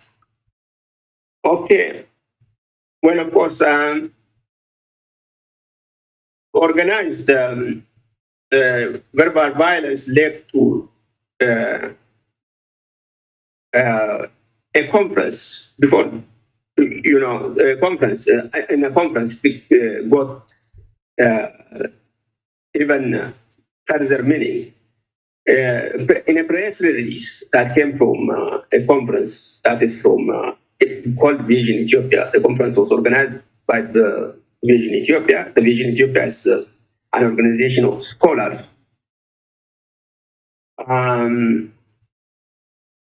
Oromia is described as a threat to Ethiopia, and that was spread on electronic media, in the media, of course. And the next day, the media outlet called Addis Monitor transmitted a commentary that instigated hate and social hate against the Oromo. A week after, Ajalu, who was an artist, was murdered in Finfinne. Ajalu was murdered because he gave an interview on Oromo media network, and that was related, that was connected to what was said on Vision Ethiopia conference and their statement, of course, public statement. Demonstrations were held in different places, among others in Bahir Dar, the capital of the Amara state, and people came out with a slogan which says, "Destroy Oromia, let Ethiopia flourish." Okay, Professor Makura, I have to stop you here. Thank you very much. Sorry for stopping, but I will give you time for reflection during the question answer. We have those who are raising hands. Let me take the first three. Fedasa, Lamu, and Tasfa. I jumped over Benya because he got the first round, but I will be back to you when there is time. Yeah, so Fedasa. Okay, can you hear me? Yes. Be precise, yeah. Okay. So my question is to Professor Makura,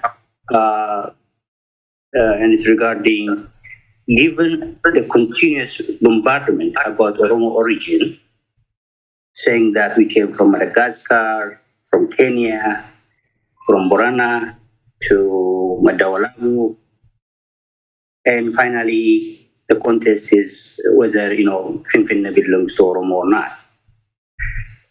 But during when we are faced with these things, we lose sight of the invention of the Amhara nation itself. Who are these Amharas? Where do they come from? What are their origins? If you could reflect on the language policy, the church, migration to the city, the political violence, and racism, institutional racism that played a role in converting various peoples into being an Amhara. The second question is the Oromo civilization. The Oromos existed as a civilization, as a modern civilization, at least since the 16th century. Please make your question very precise. I should move on. Yes, sir. So, given if Oromos were to continue within the Ethiopian empire, do you think that the democratic Tada civilization could coexist with that hierarchical and very autocratic northern way of existence? Thank you. Okay, thank you. Lamu, please make short. Okay, thank you so much. I will try to make my question short. My first question is for Ida Okello. He mentioned about the population of Oromo, the landmass, and their contribution in GDP. But the other argument is numerical majority doesn't help, and the Tagalus and Amaras are claiming to define majority based on political contribution and historical contribution. So can you please explain about these two majority approach?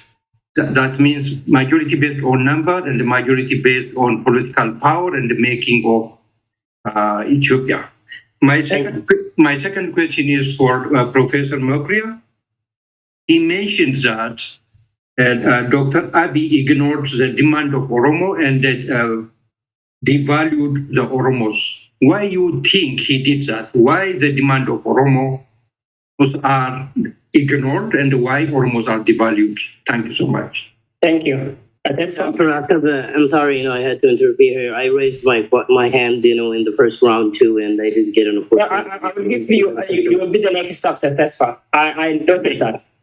Thank you so much and appreciate it. Yeah. Okay, thank you very much. My question goes to anybody. Anybody can answer me. It goes like this.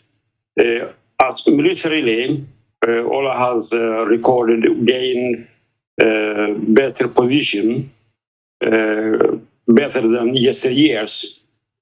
The Oromo people are killed, murdered, and displaced both by the government and the Amara terrorists. To stop this, to achieve any betterment or change, what can we do, civilians, especially the Oromo diaspora, and how can we change? What can we do simply?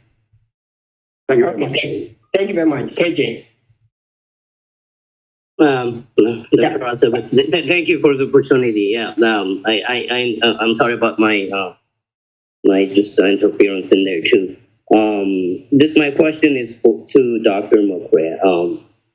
I sometimes, get disappointed even when I hear the word prime minister after the so-called Ethiopian leader right now, which is Abiy Ahmed.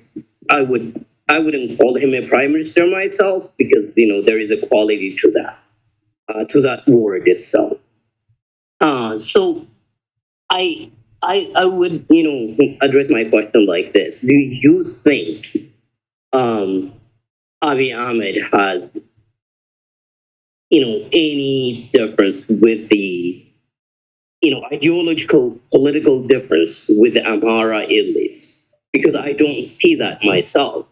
Even though the Amharas are not technically, they are saying it out loud, but he's doing it in a very, stick in a carrot system. That is what I see.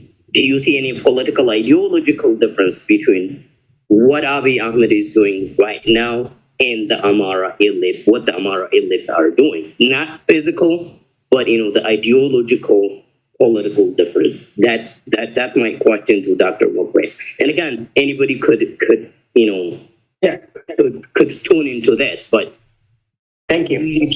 No, I would say one more question. Do you think Ethiopia itself, I myself don't call Ethiopia a country. Ethiopia is an empire to me. Do you think it will exist as an empire, or there is a dimension to the fact that it will be dismantled, and another Somalia will be seen in that region? And what should Oromo be doing to stop that? Thank you so much and appreciate the time. Okay, thank you very much. I think we go for the reflection first, and then there are two hands I see. If we get time, most likely I will be back to them. Professor Makuri, I think I should start from you because there are many questions, but please be precise to the questions. Yeah, well, these are many questions. By the way, some overlap. The first one is about the Amara, their identity. Who are they? Of course, the Amara are not a tribe. They are not a Gosa like the Oromo, the Somali, and others are. They started. The story says that they migrated from Arabia to Ethiopia. Their ancestors, not many of them, but some, and they intermingled with Cushitic people in Africa, and they intermarried, and they had the language called Ge'ez, and that language and the language of the Cushitic people intermingled and created both Tigrinya and Amarinya. The Amharic-speaking people, they are a mixture of these people who came from Arabia and Cushitic people, particularly the Agaw. They created Amarinya after a long time. The Amar are Amharic-speaking peoples. It is Oromo who are assimilated. It is the Agaw who are assimilated, and others who were assimilated. So the origin is there. But of course, in a long, with time, these people became, of course, a people. Their identity is Amhara.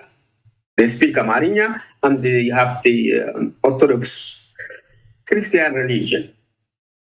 And Amara means, by the way, Orthodox Christian originally.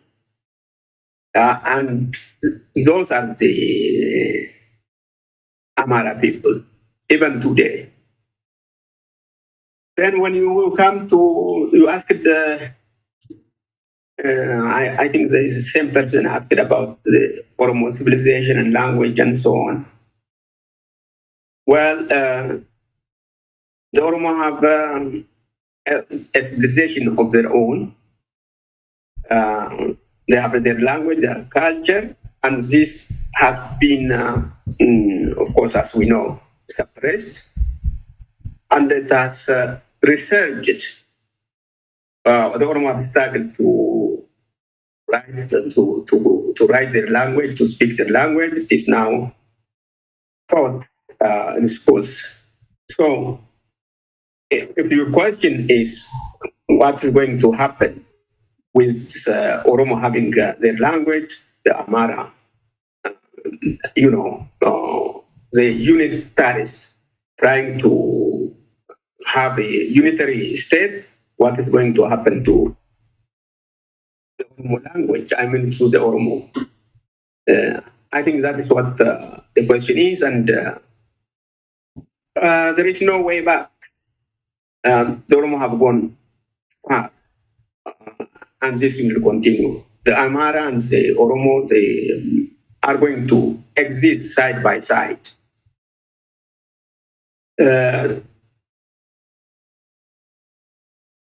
Of course, Abiy ignored the Oromo. Why ignore the Oromo? I don't exactly, know why, but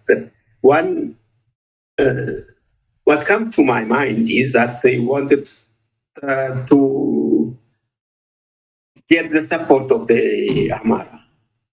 That comes to the ideology too. Does he have a different political ideology that is different from the Amara? No. The Amara elite? No, not really. They want to maintain Ethiopia, and they want to have power too. He wants power, political power. They want political power, and there is a conflict there. He will keep the political power to himself. He wants to dictate, and they don't want to be dictated. They want to have him as a stepping stone to Amara hegemony again. That is not happening. That is where the conflict is today, not only between Abiy and the Oromo, I mean the Abiy government and the Oromo people, but also between the Amara and the Oromo people, particularly the Fano, who are fighting for the restoration of the Amara hegemony. There is a question: what can we do about the situation as individuals, as Oromo? What we can do is support the Oromo Liberation Army, support the Oromo who are struggling for the freedom of the Oromo people. Freedom, by freedom here I mean that the Oromo have to exercise their culture, language. They have to rule themselves. They have to have control on their resources. They have to be the ones who rule their own, the Oromia, their territory.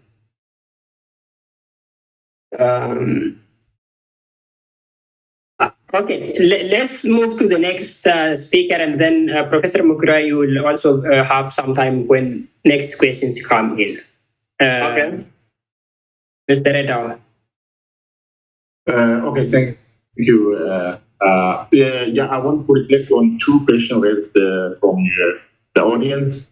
The first question is the economic majority is not reflected in the political arena and how that is, work, how we can clarify on that. That's the point raised from one of our audience.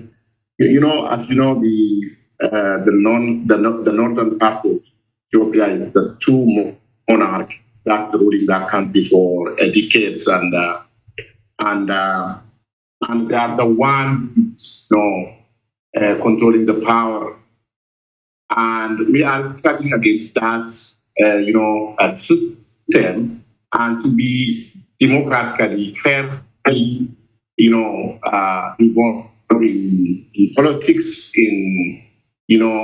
according to our contribution, and yes, it is there's a big difference in terms of power. It is historical aspect that contributed for these kinds of problems, and as you know, we are struggling against that, and because if that country really respects diversity and fairness, we are the beneficiaries. The fairness is there because of our contribution in terms of resource, in terms of human being, in terms of all aspects. We benefited from that. So they know they are more benefited by a system for long, in the history, and they are always fighting against that. And one point I want to tell you, if Ethiopia continues always, the power struggle between the two monarchs will continue. Okay, because both of them, are benefiting in the history, and one monarch doesn't allow the other to come to the power. So I think that's one of the problem, and Oromo should think about that, and we have to work against that, how to control our resource. The other point is, I think, raised from diaspora, what we can do as a diaspora. Yes, as a diaspora, especially the problem in the area of economy, we have to advocate properly because the current regime is one of the favorite area where nobody is aware wherever he's making any political or policy change. So we have to properly advocate what's going on when the government is making any policy change, especially in looting resources like selling assets in the name of privatization, and and on other, in fact, on other political issue, our community are very aware, but this is one of the niche area where, the current regime are enjoying, and we have to work on that. Okay. Into that. Let me give a chance to participants to ask questions, and you will summarize because we have only 6 minutes. Benya and Danebo, please. Benya, just in less than 1 minute, raise your questions. Yes, thank you. My questions are short. First question is for Professor Makuria. I am a consumer of literature in area of child soldiers. Dr. Abiy was being recruited to the military when he was a teenager. Literature suggests that children who are recruited to the military at early age, they will make war again. The way I understood it, the way I analyzed Dr. Abiy Ahmed's behavior, he is not intended to prevent war and conflict. So probably he sees us a game, like, that's what he have been up to. And one of the reasoning that children are recruited is they are very easily indoctrinated. And so also I see that Dr. Abiy has been indoctrinated into chauvinist Amara elitist thinking. So do you see what I see? Or do you agree with me? I don't know. I would like to hear your response on that. Okay. For is he mentioned about fertilizer and linking to the conflict between Ukraine and Russia. That's really very interesting because food insecurity will lead further to the conflict. So then, can you elaborate if that really has contributed into the price for fertilizer? Thank you. Okay, thank you, Mr. Thank you. Yeah, thank you. I'll make my question within under 1 minute. Professor Makuria, you said, from your presentation, I understand that Ethiopia's relationship with Oromo has always been one of violence. From Menelik to Abiy Ahmed, even though Abiy Ahmed is the only one that has declared genocide against the Oromo and has been implementing. So is the problem, the root of the problem, Ethiopia itself or the consecutive regime from Menelik to Abiy Ahmed? That's the first question. My second question is, you alluded to it, with regard to Oromia's independence, there are some people who say independence is problematic for Oromo and for Ethiopia, but the fact of the matter is more than 70% of the independent countries around the world today became independent after 1960s. So why is it that Oromia's is unique? Why people say, Oromia's independence is problematic when more than 75% of the world countries became independent after the Oromo struggle for independence has started. Do you think this is just fear-mongering or founded? Thank you. Thank you very much. Now we go to the speakers. Mr. Edao, just in a minute. Yeah, I can do that. My question is very brief, and that food security food insecurity leads to conflict. Definitely yes. One of the evidence I have recently on a public media, a participant on that meeting, he mentioned that his salary is around 4,000. A flat, a one-bedroom flat in Finland is over his salary, around 5,000, and he cannot manage to live, with a family in that situation. So, in briefly what he said, if the situation is continuing like that, we will rob each and every rich people in this city. We cannot watch while we are hungry and our kids are, impoverished every day. So yes, it leads to the conflict. That's the case. People go for a conflict if problem continue like that. Thank you. Thank you very much. Professor Makural, in a minute also, please summarize. Oh, yeah, okay. Well, the first one is if I believe Abiy is indoctrinated to military violence. No, he inherited, in fact, a political culture which is based or which has violence in its construction. It started from for 700 years ago when Yugno Amla became king. He killed the Zagwe king in front of the altar in a church. Beginning from that time, you don't see any cessation of, violence, political violence, or violence was the means of change of power on the throne. That has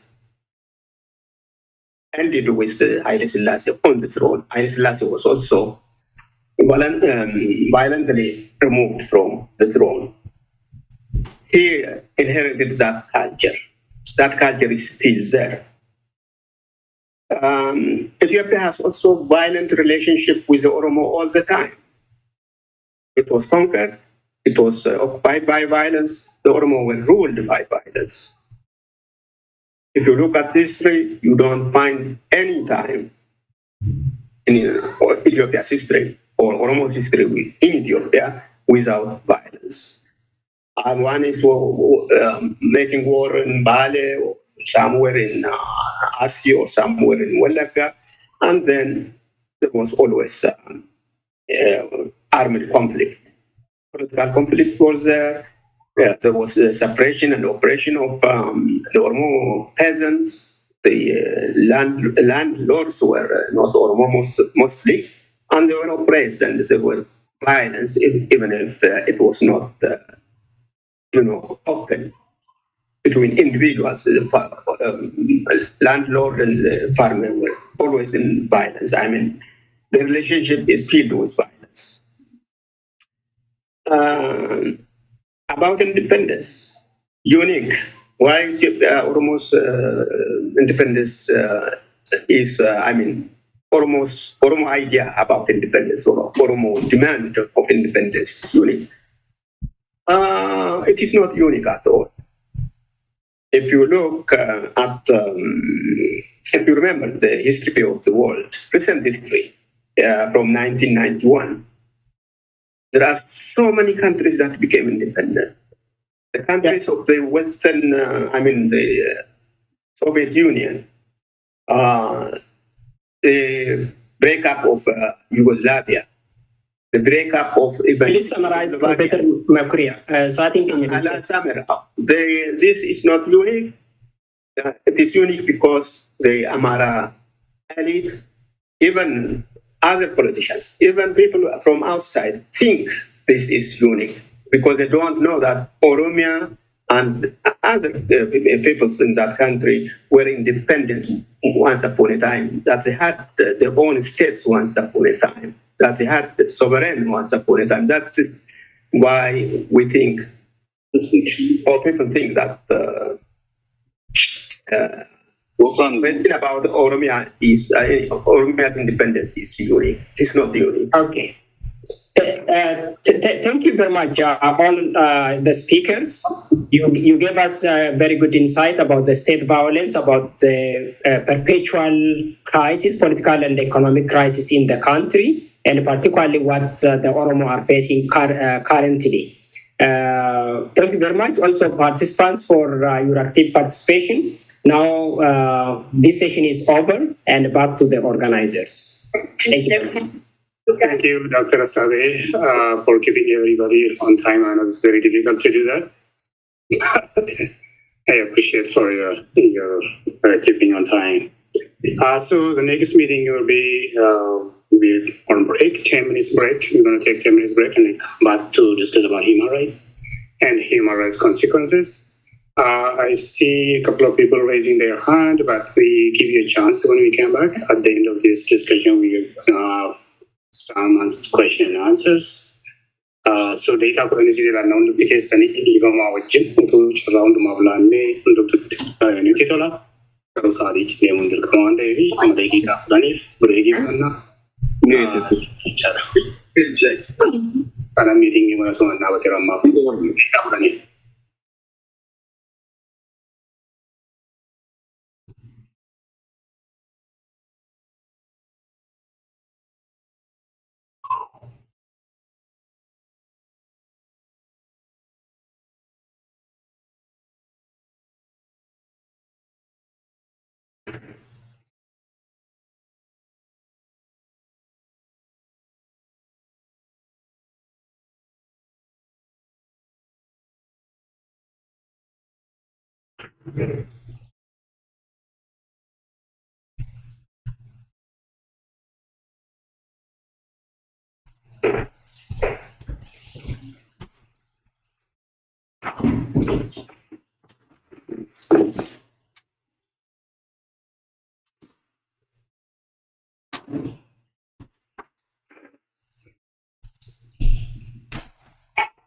What's Mandy think? He's good.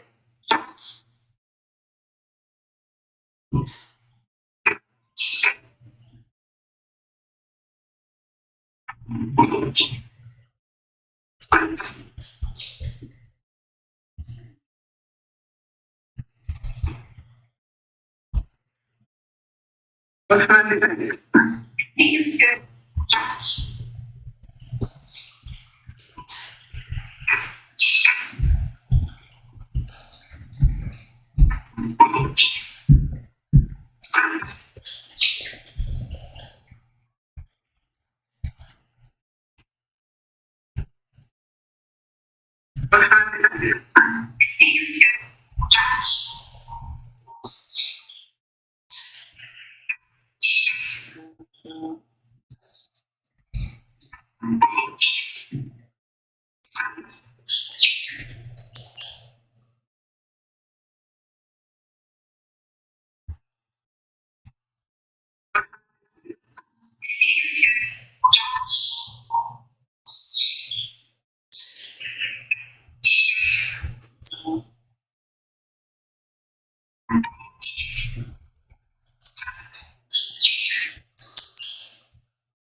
Already?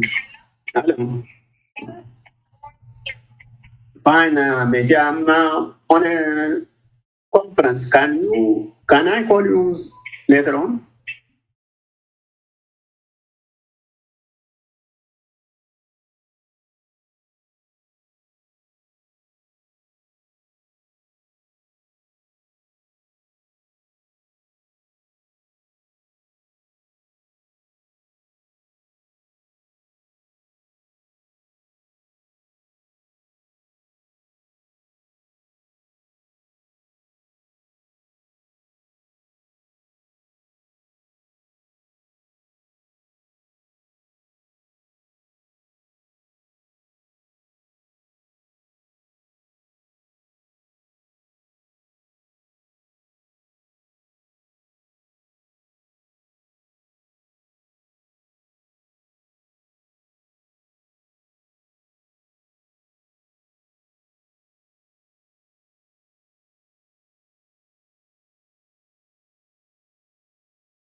Actually, I'm not too sure. I can certainly present in Afan Oromo, but I've already prepared the presentation in English. If you don't mind, I'm going to go through it fairly quickly. And if need be, I'll probably provide you with an abridged version of Oromo if I have some time.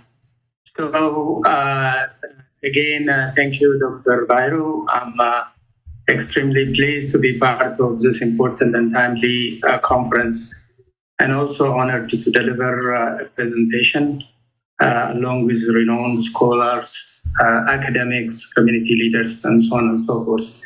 As Dr. Bahiru stated, I will be discussing in the short and long impact of the current conflict on humanitarian consequences, primarily as it relates to the Oromo.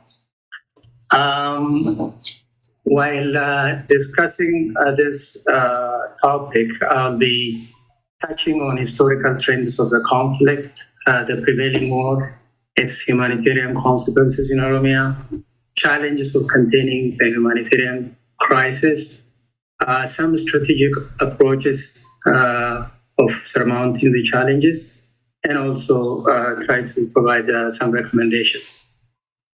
By way of introduction, I would like to touch on underlying causes of the recurrent crisis in Ethiopia, mainly to paint for us some background to this crisis. Much has already been said in the discussion of the previous panels, and in some cases, I think questions were raised and answers were given pertaining to this. So I may not really delve into it so much. However, despite some risk of redundancy, I'll briefly state them again. The causality factors that breed the crisis in perpetuity include the failed project of state formation out of the Ethiopian empire, lack of democratic ethos, uncompromising culture, and intransigence, intransigent nature of political elites in Ethiopia. I will just encapsulate it with that. As far as the objectives of this presentation goes, I'll attempt to present just the scope of the humanitarian crisis and also solicit an immediate and collective commitment to mitigate the crisis facing the Oromo people. Just as far as the historical trend of the conflict, this current conflict is basically the continuation of historical conflicts, which again, I remember Dr. Professor Mokra has touched on.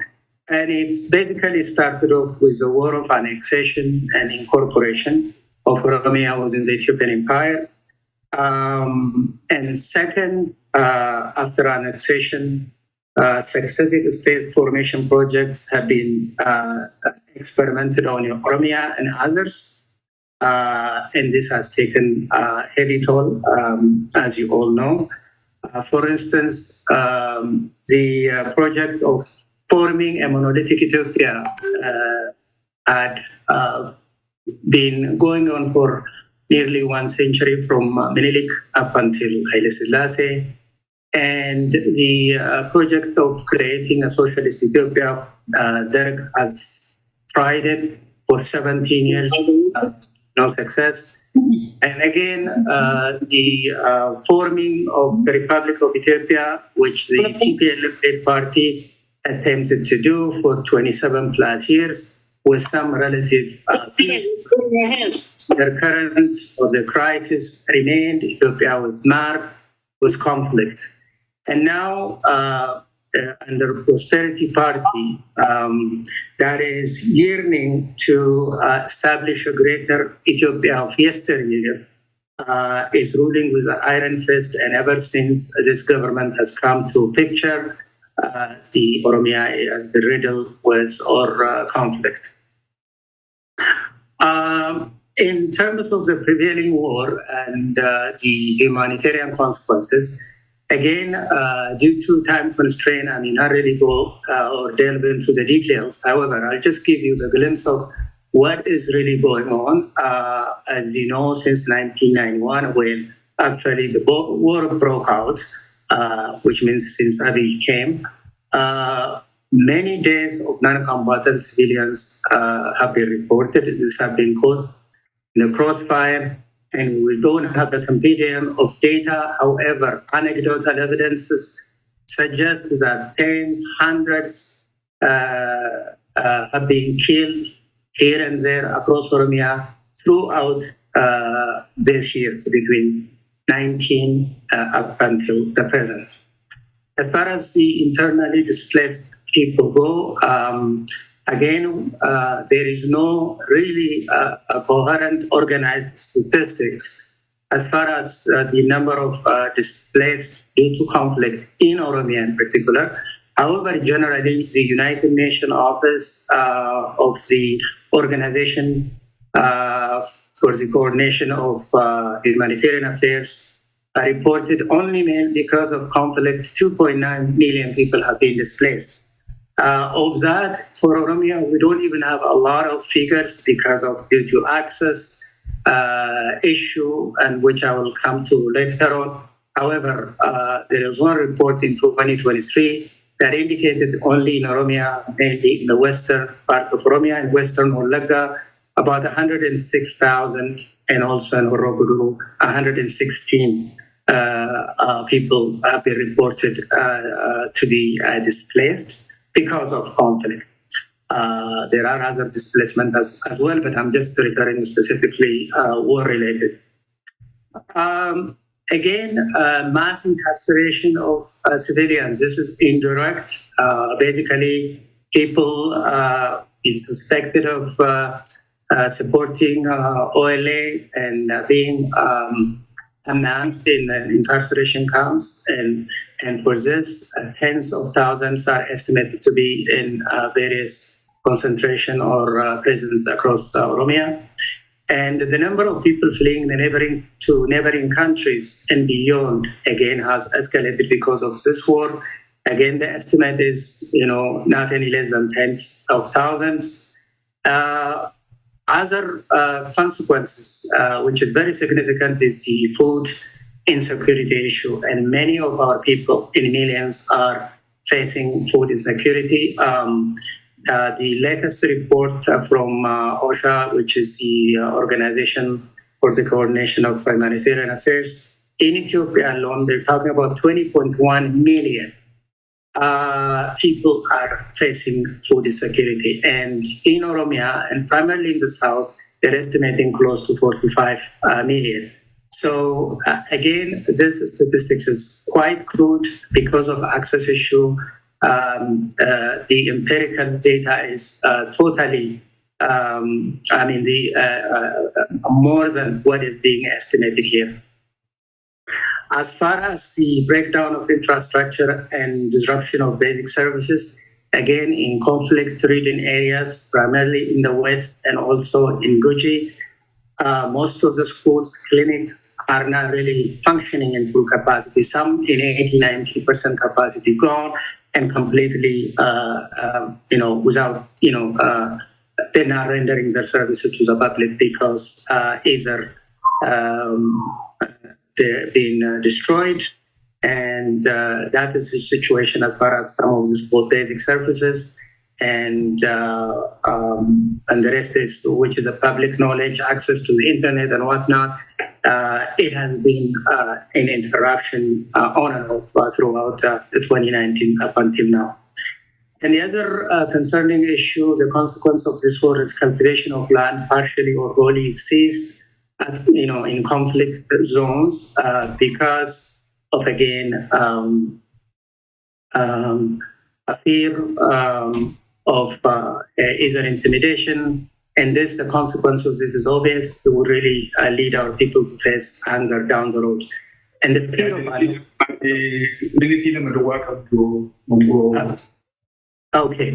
has reduced the productivity capacity of our people. That is hard to quantify, but a serious issue.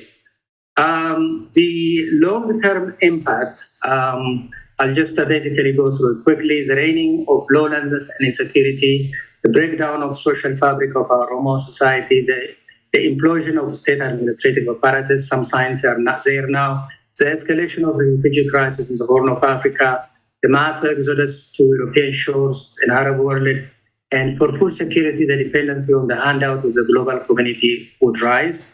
And the indication here is between January 23 and June of 23, there has been a rise of almost a need 35% increase is what the United Nations is reporting. Starvation and disease could ravage the nation, may reach a very apocalyptic proportion. The challenges of containing humanitarian crisis, I would say providing basic necessities of life. This is where we're really seriously hurting. Even the world community is not supporting, and the funding is what is required is close to 4 billion, they said, and they don't even have 25% of it at the moment. There is an impeded there is an impeded access to inflicted area to get some of the data, and there is a lack of information, data gap, hard to find exact number of people affected in the conflict, especially in Oromia. And the other thing is lack of collective commitment to mobilize resources and support the victims. This is I'm referring to the Oromo, and some of the, I don't know if you can see it.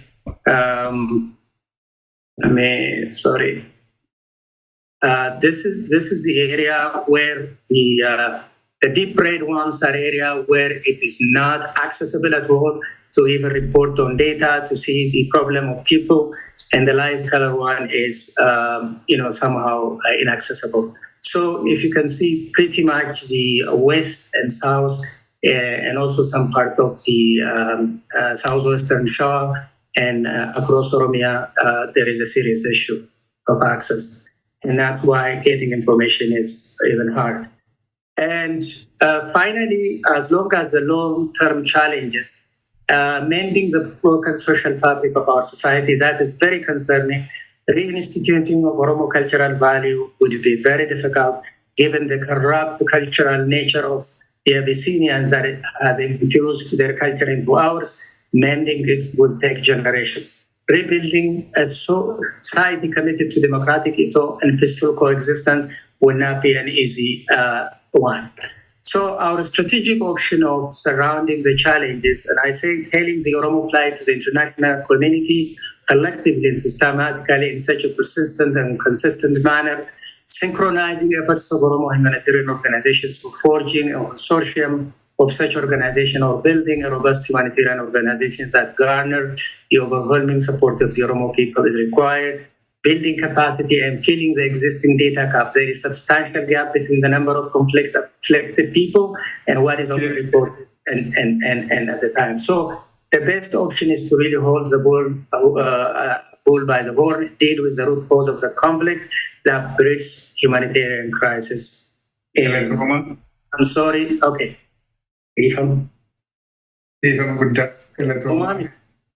Warra qopheessitu na dubbisiisee warri gaaffii qabdanii qabadhaa gaaffii keessanii. We go to the next speaker.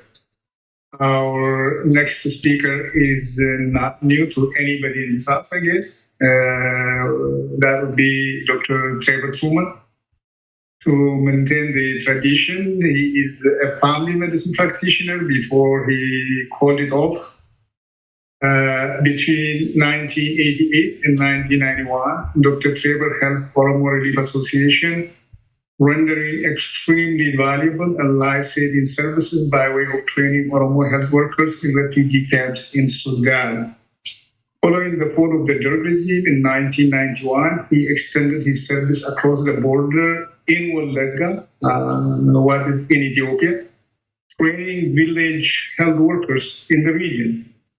Starting in 1992, he began documenting and reporting on and campaigning against the horrific human rights violations in Ethiopia.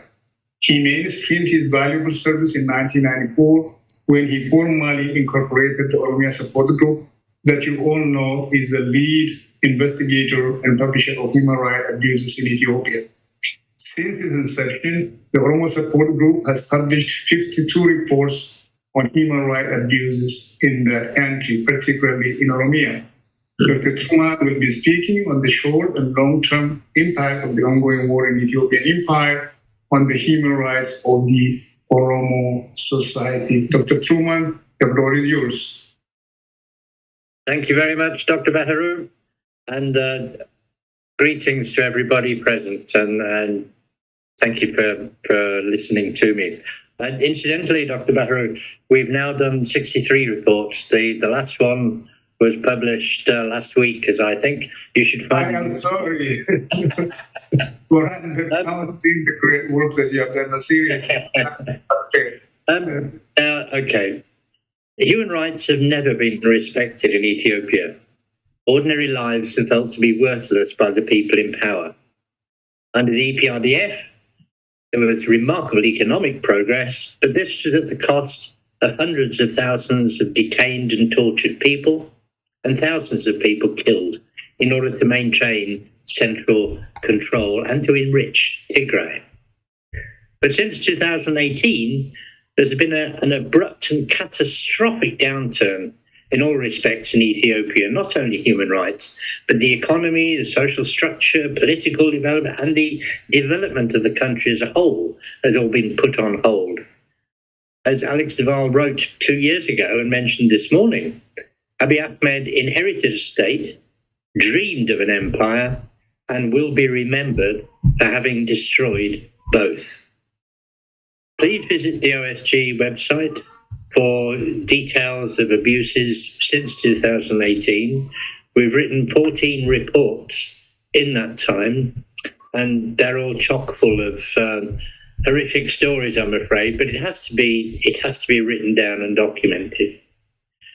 The sharp increase in killings occurred within months of Abiy Ahmed coming to power.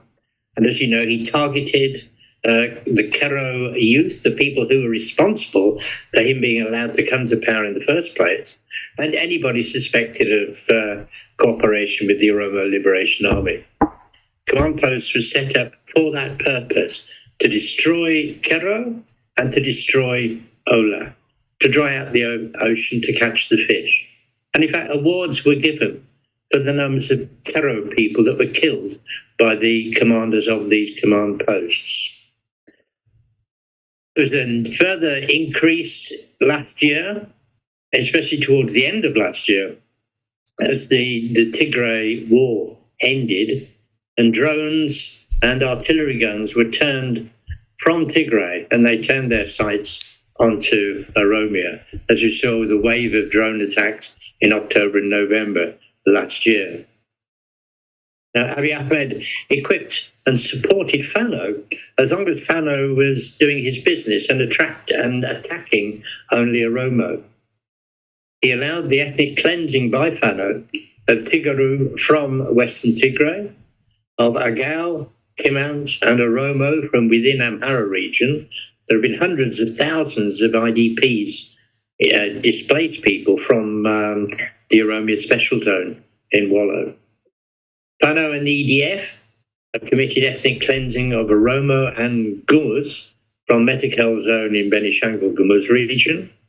And Fano have been responsible for gross ethnic cleansing in Horogudru and East Wallaga over the last few years.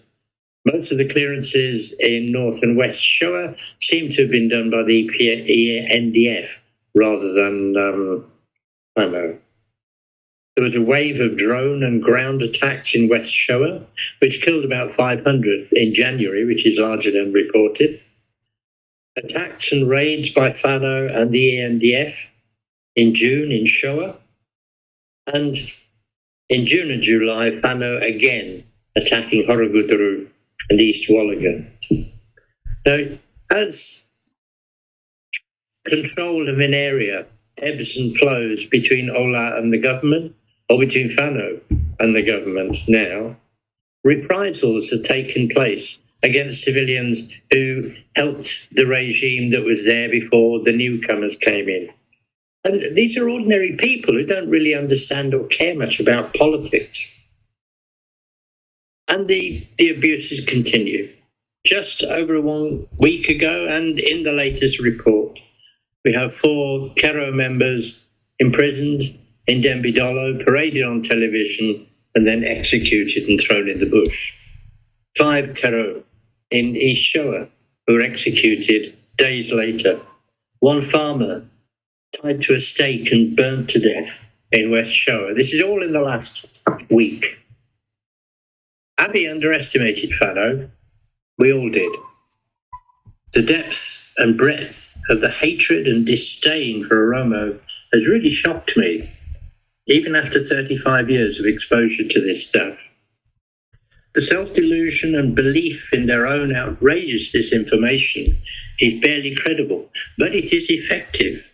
They've successfully deployed an aggressive victimhood, just like Israel justifies its atrocities against the Palestinians. And in fact, it's working. The War Graphics YouTube journalist, Jack Whistler, so-called YouTube expert, announced on a 20-minute program that the OLA were guilty of ethnic cleansing, not Fano, and that Fano were forced to enter Oromia in self-defense, for goodness sake. I've been reporting on human rights abuses in Ethiopia since 1992, and especially since 94 with OSG being set up. And I have no doubt that the severity of human rights abuses since 2018 is on a different scale. It's in a different division to that of the EPRDF. There are large-scale killings across Oromia. Look at the OSG reports on the website. There is impunity and contempt for human rights and the rule of law across the country. Tens, possibly hundreds of thousands of people who have killed are walking the streets in Ethiopia. Hundreds of thousands, possibly millions, are eyewitnesses to killings, gang rapes, other sadistic violence, war crimes, crimes against humanity and genocide. Ethiopia has become a melting pot of mutually hostile people, all severely traumatized, facing economic and social collapse, failing public services, with no access to health care or education. The standards of ethical conduct in the security forces no longer exist at all. The whole country, post-traumatic stress disorder. There's over 1 million dead in Tigray, probably already approaching that number in Oromia. And this is an unfolding catastrophe. It's not just a recipe for catastrophe, it is a catastrophe. And why? Hate is the problem. A visceral hatred and disgust for other peoples is inherent within the Amhara supremacist mindset. And resentment against discrimination, I don't mean mild discrimination, this is the discrimination that's severe enough to shorten and blight whole lives. Of course, it's a counter-reaction, and so there is hatred against Amhara. So where do we go from here? This conference is part of taking stock, re-examining where we are and what we have to do. We're at ground zero, having lost almost everything. We can benefit by being able to build from scratch. Now we can be in charge of the foundations of our society. We can be the architects of our society, building its fabric from scratch. We can build according to GADA principles of inclusivity and consensus decision-making. We can build a democratic model, an example of stability and sustainability for the whole of Africa. As Africa's second largest people, we not only can do it, of course we can do it, but we must do it. It's in the Oromo DNA, democratic decision-making and a sustainable relationship with the environment. This is just what Africa and the rest of the planet needs. So how do we get there? How can we possibly make any difference at all? We can lobby, we can pressurize decision makers and power brokers, we can keep informing them of the need to break this mold of zero-sum politics, We can demand a level playing field in negotiations. We should all accept that violence is not the answer. We must remove the reason for the violence, which is hatred and fear. And this can only be done with education, discussion, information sharing, and active programs of trying to get Amhara and Oromo to work together and to reassure them to get rid of their fears of what Oromo want. You have 2 more minutes. Oh, I won't need those. We're nearly done. Thanks, Pharaoh. We need to obey strict standards of engagement, both with troops and civilians. And we need to broadcast truth. We need to expose disinformation, challenge false news items, and use the material that we have available. There's a whole lot of stuff on the Oromo Digital Asset Management Service website and on the Oromia Support Group website and the Human Rights League for the Horn of Africa website and OLA, Oromo Legacy Leadership and Advocacy Association. The information is there, it can be used. And please open doors, don't shut them. Make contact with old Amhara friends and their contacts. We need to discuss ways of reducing this tension and hatred.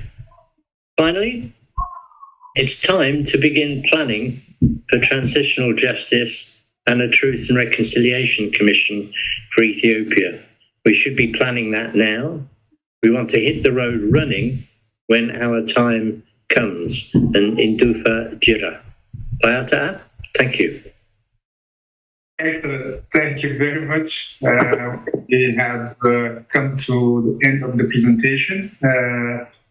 We now have Q&A for about 30 minutes.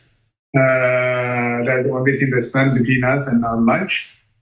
So we open the floor. I do have some hands already up.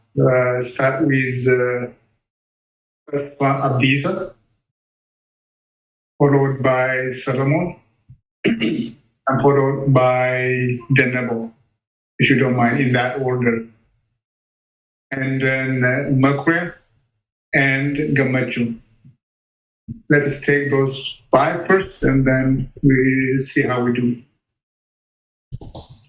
But that's fine. Yeah, okay. My question is, in fact, it is referred to the earlier session, but it can be answered as well right now. If the present Ethiopian political and economical crisis is to continue, what will be our destination at the end of the day? Thank you very much. Okay.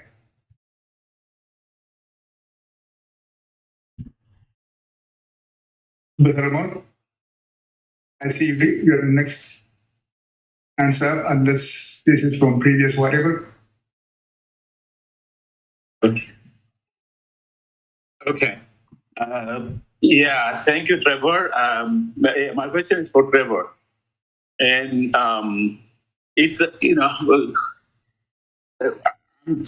comparing what the thing that OSG used to do back in the 1990s and also what is being done now. I kind of feel, yes, the information is gathered, it's put at a certain place, but its reach in its impact does not seem to be strong as it used to be. One thing I remember at that time, what used to be done is, yes, information is gathered from back home and published in form of newsletter and on the website as well. But at the same time, actively being sent to newspapers, media group, politicians, policymakers, the UN.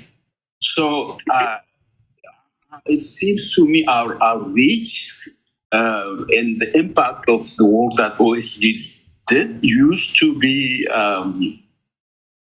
better than it is now. Well, I may be wrong, So am I wrong, or is there anything different? So that's my question.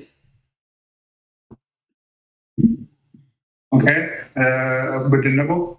Itti fufu gaaffiin kiyya obbo Raayyaadhaa fi obbo Raayyaa waan amma isin pireezidant gootanis ta'e warroonni isin duras dubbatanii martinuu haqii jiru ka sheer godhani Empire Itoophiyaa jedhamtu kuni Oromoo nyaataa akka jiraataa jirtu. Gaaga'umsi Oromoo irratti fidaa jirtu. Guddaa Oromoo nyaachuun jiraataatti kana martinuu inuma irratti olii gala. Furmaata irratti garuu dhahicha maaltu Oromoo dhahee jennaan afaan tokko haasawuu dadhabame. Eega ka Oromoo nyaataaru waraabessa Itoophiyaa jedhamu ta'e Oromoon keessattuu waa baratee waa dubbisne jennu kuni waraabessi kuni Oromiyaa keessaa bahuu qabaa jennee afaan tokkoon akka hin dubbanne dhahichuma maaltu nu dhahe kanarratti duwwaa jettan jechuu barbaada. Quickly for Dr. Trevor, my question is, you have explained intensively about the atrocities that Ethiopia is perpetrating against the Oromo. I mean, these are not random killings, the arbitrary killings that are taking place, mass killings that Ethiopia is perpetrating against the Oromo. It's not random. It's part of the implementation of Abiy Ahmed's strategy of drying up the sea. They are just drying up the sea. But at about that level, the international community seems to be either turning deaf ear, blind eyes, or I would really like you to speak to that. Is it because we haven't done enough work to raise the awareness of the international community, or the international community are risking moral bankruptcy by turning deaf ear and blind eyes to the genocide that Ethiopia is perpetrating against the Oromo? Thank you. Okay, and Dr. Professor Makre.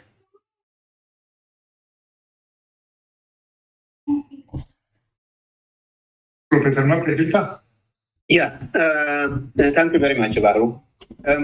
My question is a short one and directed to Truman. Thank you very much,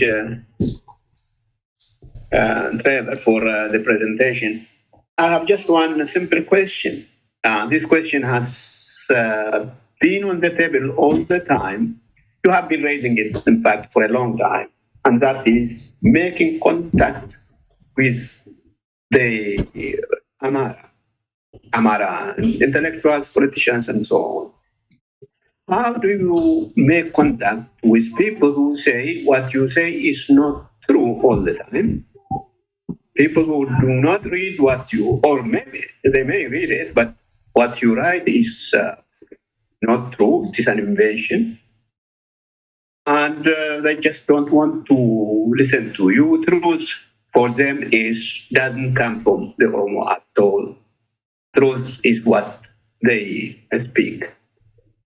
In Amharic, they say bihonim. Bihonim means even though, which means even if you believe that what you believe is not true, what I say is true, you must accept what I say. Otherwise, the conversation is over. How do you manage this type of people? Okay, finally, isa umapuran na Gambachu, and then Altu fi Wasihuni, Babinyani, yo Yeror, and what you gave it is, and Kesambulan. I'm a Gambachu. Thank you. Indagama. Thank you, Dr. Truman. My question is really the silence of Western nation, all the tragedies, all the genocide is going, particularly in Oromia, and by giving so-called Dr. Ahmed the peaceful Nobel Prize, and when he done all this one, is still very quiet, silent, doing nothing. So the empire building from the beginning of Ethiopian building is supported with the Western to continue maintaining the Ethiopian empire from Haile Selassie to current Ethiopian regime. So my really concern is all the speaker never mentioned the external forces who continue maintaining the Ethiopian empire leaders intact, continue doing the genocide. It's not new, killing the Oromo youth. In my young age, I witnessed those young Oromos who refused to go and fight Ethiopia murdered, and I witnessed that one. All my classmates, it still continue after 15 years. So my really question is, all the previous the speaker did not mention the Western continue supporting the Ethiopian rulers to keep going, killing, genocide. So what the reason behind? Is that just keeping the empire as it is? Or what the reason? Just really, this is bothering me always, why the Western continue keeping the fascist genocide regime of Ethiopia to continue doing what they're doing. Even after genocide in Tigray and in Oromia, nothing mentioned about revoking the peaceful Nobel Prize of Abiy Ahmed. So anything you can comment on this one? Thank you. Very clear question. Okay, let's start the order you gave your presentation. Start with Baraya, and then Dr. Traber will take over. Okay. In terms of addressing the question, maybe if I have a minute and finish off my presentation, what do you think, Dr. Baharu? Just a minute. Okay. Can I do that? Okay. Because some of the answers are. I think we still have some time, so I'll give you 2 more minutes to complete your presentation. Okay. Thank you so much. Okay. Two things. I think first, let me respond to Oko Tasfa. If this crisis continue, what would be our fate? Was the question. I think we can change our fate, definitely, but it is in our hand. Otherwise, if the crisis continue, chances are we will face the situation of Yemen, Syria, and whatnot, even in a worse situation probably. But can we really? Are we ready to change? This crisis or to somehow arrest it? Yes, it is possible if we're willing to work with each other, with all the stakeholders. I think, it's possible it could be averted from the looming crisis that you probably have in mind. But it's a matter of really being convinced that the crisis would not help any one party, any stakeholder. So the conversation should start and resolve the issue peacefully. I think that is the simplest answer that I have. I'm not a politician, but to me, that probably would answer your question. And Abu Dambova, Ethiopian empire to me, Oma, Ishuman Nurata Jirama, Olitnetoi, Rapo kana hikachu dinne kanjodusan, through harka keenya jira. Garuu harkuma keenyan irratti hojjechaa jirru. I think as keessatti waan inni jedhe hin jira isuman bu'uu barbaada. Tokko waan humanitarian kana laalchise specifically sila specialize goone humanitarian crisis kanaaf bartu godhuudha yookaan gargaaruudha. Konferansii tokko godhannee continuously kophaatti specialize goonee manni kun suggest godhee ture kanaan dura. Urgent Oromo Humanitarian Organization strategize gochuu qabu crisis kan akka collectively handle godhanii jaarma tokkollee yookiin consortium tokko jaarrachuu qabu kan jedhuun qaba. Akka conclusion itti waan lafa godhe maalinni given the current political stalemate and the government resolves to remain on course in addressing political problems through military means, and the intransigence of the parties in conflict, the escalation of the conflict in Ethiopia is imminent. In the face of these realities, the Oromo people are very likely to face unprecedented humanitarian crisis. Hoping for the better, it is time to prepare for the worst. Even at this 11th hour, it is time to prepare. To prevent the catastrophic effect of the looming danger of all-out war, the Oromo nation must be prepared in all fronts. When I say all fronts, in political, in economic, social, what have you, yes, it's too late, but it's not too late to still get organized and avert the crisis. So of all, the readiness of the nation hinges on how well it gets organized to weather through the challenge of the time. So one of Damboban jedhe sanada waa'ee rakkoo impaayiranii haasa'uudha namni afaan tokko afaan Oromoo hundi keenya hin haasofna garuu afaan politika afaan walitti nama dhiyeessu afaan jaarmolii walitti dhiyeessu afaan rakkoo saba kanaa hubatee dhimma saba kanaati jedhee dhimma paartii isaa yookiin dhimma mataa individuaalii isaa odoo hin ta'in warri akkasii mataan akkasii walitti dhufe gola tokkotti mari'ate rakkoo kana keessaa bahuu hin dandeenye. Silaa rakkoo keenya artikulee goone kana rakkoon Oromoo jennee wal hubachaa hin jirru akkamitti kana keessaa bahaa jira. So the first thing is first, the discussion has to really appeal amma bocaala abbaan caala sinitti iyyaatu. Walitti dhufnee haa mari'annu jedhu. Hundumtuu gola ofiitti bakka bakkatti mari'atu. Gara when are we going to have that national conversation under an auditory? We claim to be Oromos of democratic heritage, but we don't seem to exercise that. Our culture has been adulterated with the Abyssinian culture of still that uncompromising culture, and we end up going to really serious problem as a nation. So discussion is in jalqabu qaba. Nunyacha akka ririmaatitti jirti biitti sun. Garuu ririma san keessaa bahuudha. Ririma akkamitti balleessinaa afaan tokko dubbannee istiraatijaayizii goonee hoobuu baane malee akkanatti kophaa working in a silo, being a political organization, a humanitarian organization, whatnot, we have to really come together and work across the board. Excellent point. I can't agree more. Dr. Trevor, please, it's yours now. Thank you, Dr. Baharu. They're all excellent points, and I must say I agree with all of them. What end if this descent into chaos continues? Then it will be a catastrophe. As Raya said, like Yemen or Syria, but there are also reminiscences of Yugoslavia, Somalia, Sudan, Libya, and Rwanda. There are features in common with each of those, and distressing as that is to consider.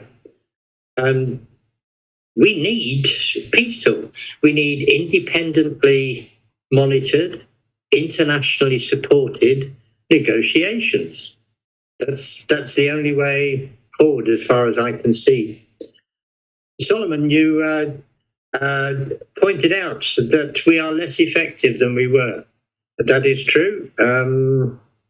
It's either because I'm getting older or because there's more competition out there.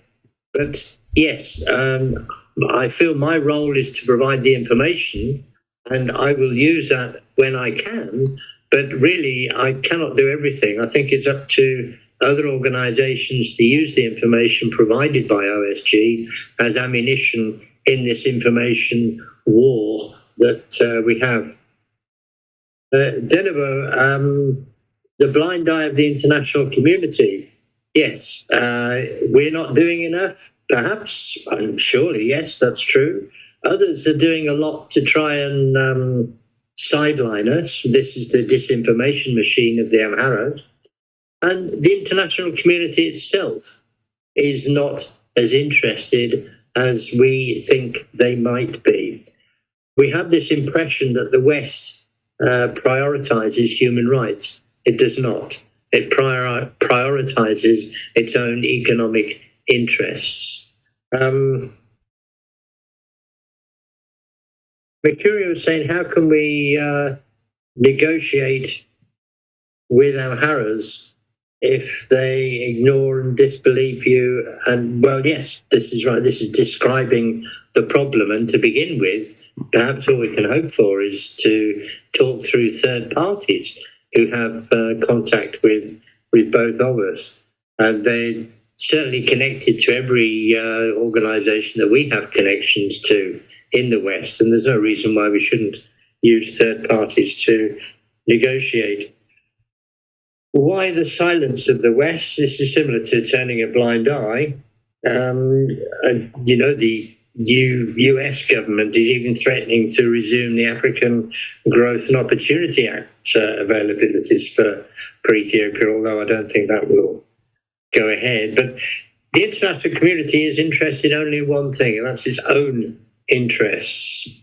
And the West has invested a lot in Ethiopia, and it's going to maintain its own invention as long as it can do. And I agree, the role of external forces is huge in Ethiopia.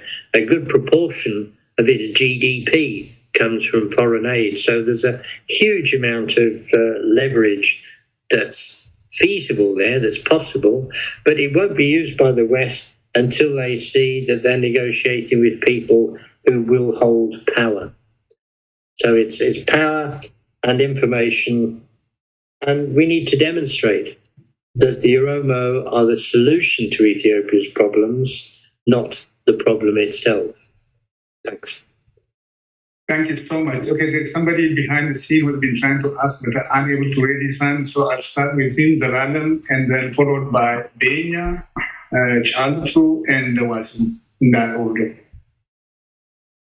Zalalam, please make your question straight to the point, and so that you don't have to miss your lunch. We have 7 minutes. Zalalam, Jika. I think Zalalam, one of the guys waiting for Kadu. Yeah, in message in a chat for me, and I. Oh. Asking the door, Friday. Okay, let's go to Benya. Yeah, thank you for presenters. It's really fascinating. I have one question. I know our social economic problems are getting complicated further and further. One of the major issues that I see is social media. Our Abyssinian friends are using social media to propagate hate and so dehumanizing the Oromo people. And those social medias, actually, those individuals who are propagating as hate speech, they are actually funded based on the number of followers they have. So they have a material interest to do so, to continue doing it. So the question I'm asking is, I'm based on the founder of Genocide Watch. One of the first steps in genocide is dehumanizing the group. They are now continuously dehumanizing the Oromo people, which makes it equal to question and torture. So the question for you is, what can we do about social media? Are we prepared to face it? Do we have any mechanism to face it at all? Thank you.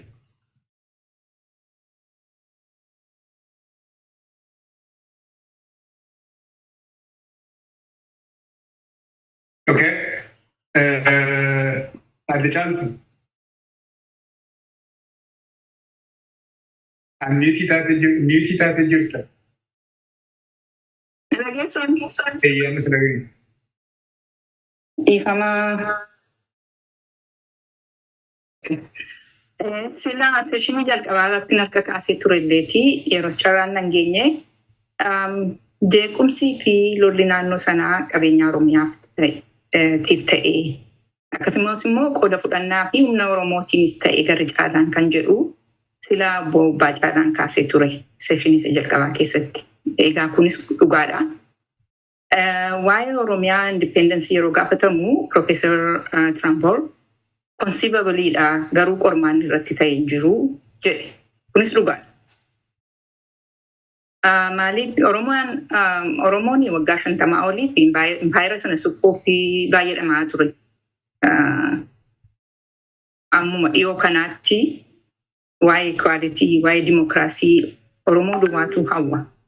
Egaa akka warri faranjii jedhanis it takes two to tango waan jedhan qabu. Karaa warra Amaaraa kana irratti argaa jiru. Waa'ee amma keessumatti immoo amma kiliillii gadi ba'ee jira. Durillee baay'ee mul'achuu dhiisuu danda'a. Kanaaf Oromoonis gowwoomfamee wishful thinking isaatiin waa'ee equality, waa'ee dimokiraasii yaadaa ture jechuudha. Kanaaf amma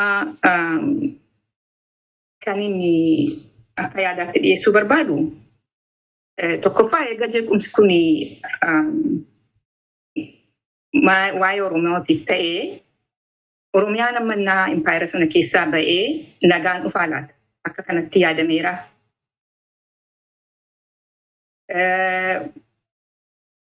Ormaanni karaa yoo independence Oromiyaan independentii ta'ee nagaan bu'uu danda'a, guddinni dhufuu danda'a. Oromiyaa qofaaf utuu hin ta'in impaayera sanaaf iyyuu, naannoo sanaaf iyyuu, gaafa Afriikaaf iyyuu nagaa fiduu danda'a. Oromiyaan independentii yoo ta'e yookiinis immoo isteetonni gara biraanis warri barbaadan independentii yoo ta'anii biyya lafaa keessatti immoo waan baay'ee arginee jirra. Yugoslaaviyaan wal lolanii gargar ba'anii amma nagaadhaan jiraatu. Chekoslovaakiyaan lolaan gargar hin baane garuu amma nagaadhaan jiraatu gargar ba'anii. So qormaanni akkasii karaa qabeenyaa, karaa nagaa, karaa maalii buusuudhaaf Oromiyaan yoo independentii taatee caalaa gargaara naannoo sana. Oromiyaa qofaa utuu hin ta'in. Bakkaatti nagaa buusa kan jedhu qormaanni akkasii hayyooti keenya, beektoti keenya utuu irratti xiyyeeffatanii kan jedhu. Ani gaaffiyyuu miti yaadan kennuu barbaada. Maaliif qormaanni isaa hin jiru kan kana argisiisu kan jedhu. Silas Profeesarichi dubbatee ture. Anis immoo mulaallus kanuma. Kanaaf kanarratti utuu xiyyeeffatame gar tokko duwwaa ilaaluun asiin nu ga'ee jira. Jechuun barbaada fayyaa ta'a. Eegalatoon daqiiqaa tokkittiitu nu hafe yerootti deebisanidha. So garuu ijaan sirriisinii waan jedhee waasanii fi yaadee please just go straight to the question and then we'll close the question session and let the speakers respond to Dr. Kun's question. And then Yared. Please, Garfield, no comment. Please. I don't have any comment, but I would like to express sincere thanks for those people who have prepared this presentation. My main question is for every academician, every political leader, every Oromo in this room. What is the main problem behind, or what is the force behind all of us not to be united against the collective enemy? We have been struggling so far. We have tried our best. We have presented papers. We have collectively stood up in front of the State Department. We have been doing so many demonstrations all over the world, but it looks like we are collectively not united against a collective enemy. How are we going to be united against the collective enemy? What is the role of academicians and political leaders to bring the Oromo together? Now the differences that we have. Thank you. Okay, Yared. Yared? Jirta? Okay. Injury Chuda. Now I give the two speakers a chance to respond. Abagutu had his hand up for a while, I think. Who? Abagutu? Yeah, Jalqarraan siistemni rakkisee otoo nu gaafatte baay'een jalla. Okay, please, Garfield, no comments. You are going to be late for your lunch. Alright, carraa kana baay'een isin galateeffadha. Baay'een ture siistemni rakkisee nan gaaffiin koo duraanii kan Profeesarii baay'een isaanii kan dubbatan irra qaban gabaabseetan gaafadha. Tokko gaaffii ani qabu Abashoonni karaa Yemen irraa dhufanidha jiru lakkoofni isaanii hammani. Ittaan seemuu kan hin gaafadhu maalinni as the ongoing war is against Oromonness, how could it be possible not only in the Ethiopian empire, even to exist as a neighbor? Kanuma namaaf gaafadhu. Thank you. Over to you, speakers. You want to go first, Raya? Okay, now this time Okay, some of these are, hardcore political questions, but I will venture to attempt one of them. The last one, I think that the one that the young man has asked. I was asking this same question probably 30 years ago, but up to today, nothing has been materialized. But still, the hope is there that one day we'll get united. But, the effort has to start primarily from the gatekeepers of the political forces. They have to really come out and willing and call their people for unity among the forces. And yes, there is a unity of people, we say all the time, and that could be eroded unless you really work hard at it right now. So it's a matter of collectively working on it. And I don't think I have really a magic solution for that. But such a discussion has to continue. Somehow, somewhere down the line, we'll be united, I hope. That's what I would say on that question. As far as the social media question that Dr. Benya raised, I think that in itself is a big, a major question that will require a conference, and I will leave it as that. I think those are the only two that I could say something on. Thank you, Dr. Druber. Over to you. Thank you, Raya. Benya's point about social media and hate speech, there are watchdogs, and there is a whole department in Facebook concerned with moderating hate speech. And if we can take up every instance with those watchdogs, that would be part of the response, I think. Charlton, I'm afraid I didn't understand your question in Oromo. Wasihun's question, what's keeping us disunited? Well, it's a feature of most oppressed people that they will tend to fight amongst themselves. It's also a feature of Oromo discussion that alternatives are raised, and it's never a unipolar discussion. There's always an opposing view expressed, and I think that's part of the Oromo nature, really. The series of conferences that we've had on the Oromo Human Rights Group, I think this is the 6th now over the last 3 years, and there has been a growing sense of consensus and conformity in terms of what the Oromo want. So don't be too discouraged there. Things are going in the right direction, I believe.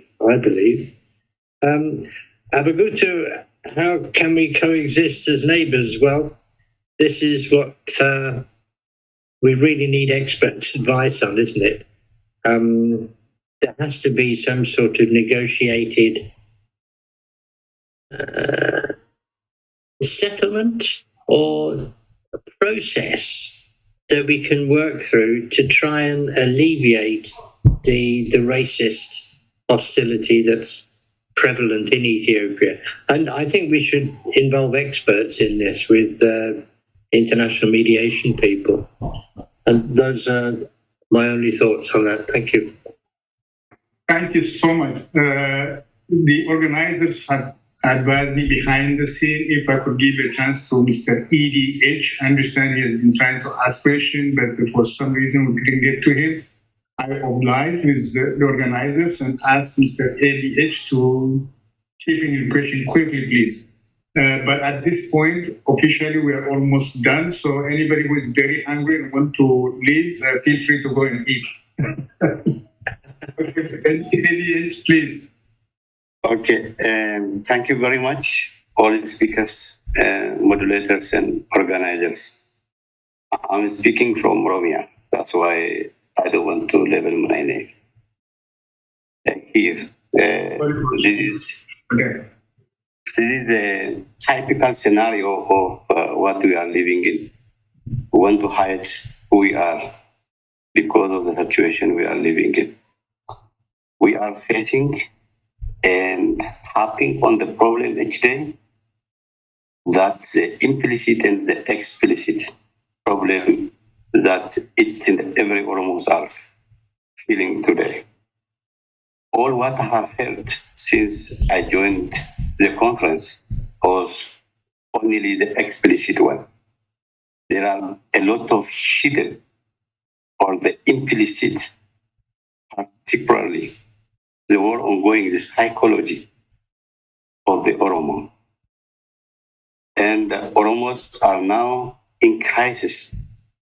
So I feel like and asking question to myself and everyone, what is the reason behind Oromos are in deep unconsciousness of the situation ongoing on the current and the future generation? Why Oromo externalize the problem? We have the resource, educated people, international friends whom we will work with in, like Professor Trover and the other speaker before. Why we are still unaware of our own problem rather than pointing out to our enemies? We are speaking their strengths. They are well organized. They have done their job, and they put us in this crisis and chaos. And our peoples are now in the state of no hope. I'm telling you the truth. I'm speaking deep in Oromia. So what is the major reason that we are unaware of our current situation and that our enemies are well organized, identified it, and worked over it? One particular professors of the elite from this Amara group set out 20 years ago is post-reconstruction structuralism. That indirectly what Abiy is now implementing in terms of the educational system and every aspect, including the security organization. So I think our problem is, for the time being, we need to look inward, but we are unaware of that still now, from my understanding.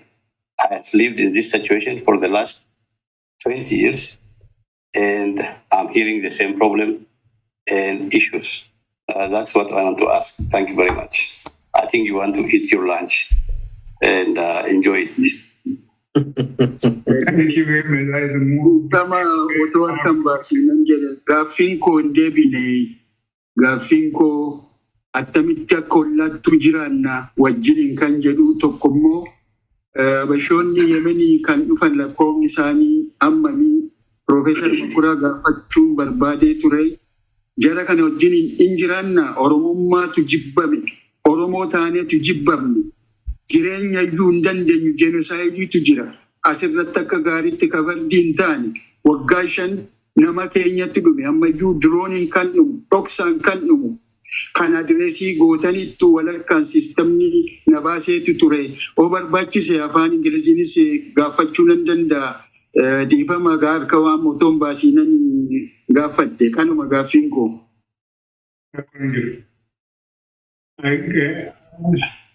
Yeah, I share your frustration and mana kana keessa namni deebisuu danda'u jira yoo ta'e the floor is open for anybody to give it a shot to answer their question. Very powerful question and akka mataa kotta kan ilaalutti garuu mana kana keessatti maaf deebii qabna natti fakkaatu but wanti hundi keenya itti yaaduun nurra jiradha. An extremely powerful and very valid question. Over to the organizers. Solomon, please. Mana kana pradhuti gaggeessiga.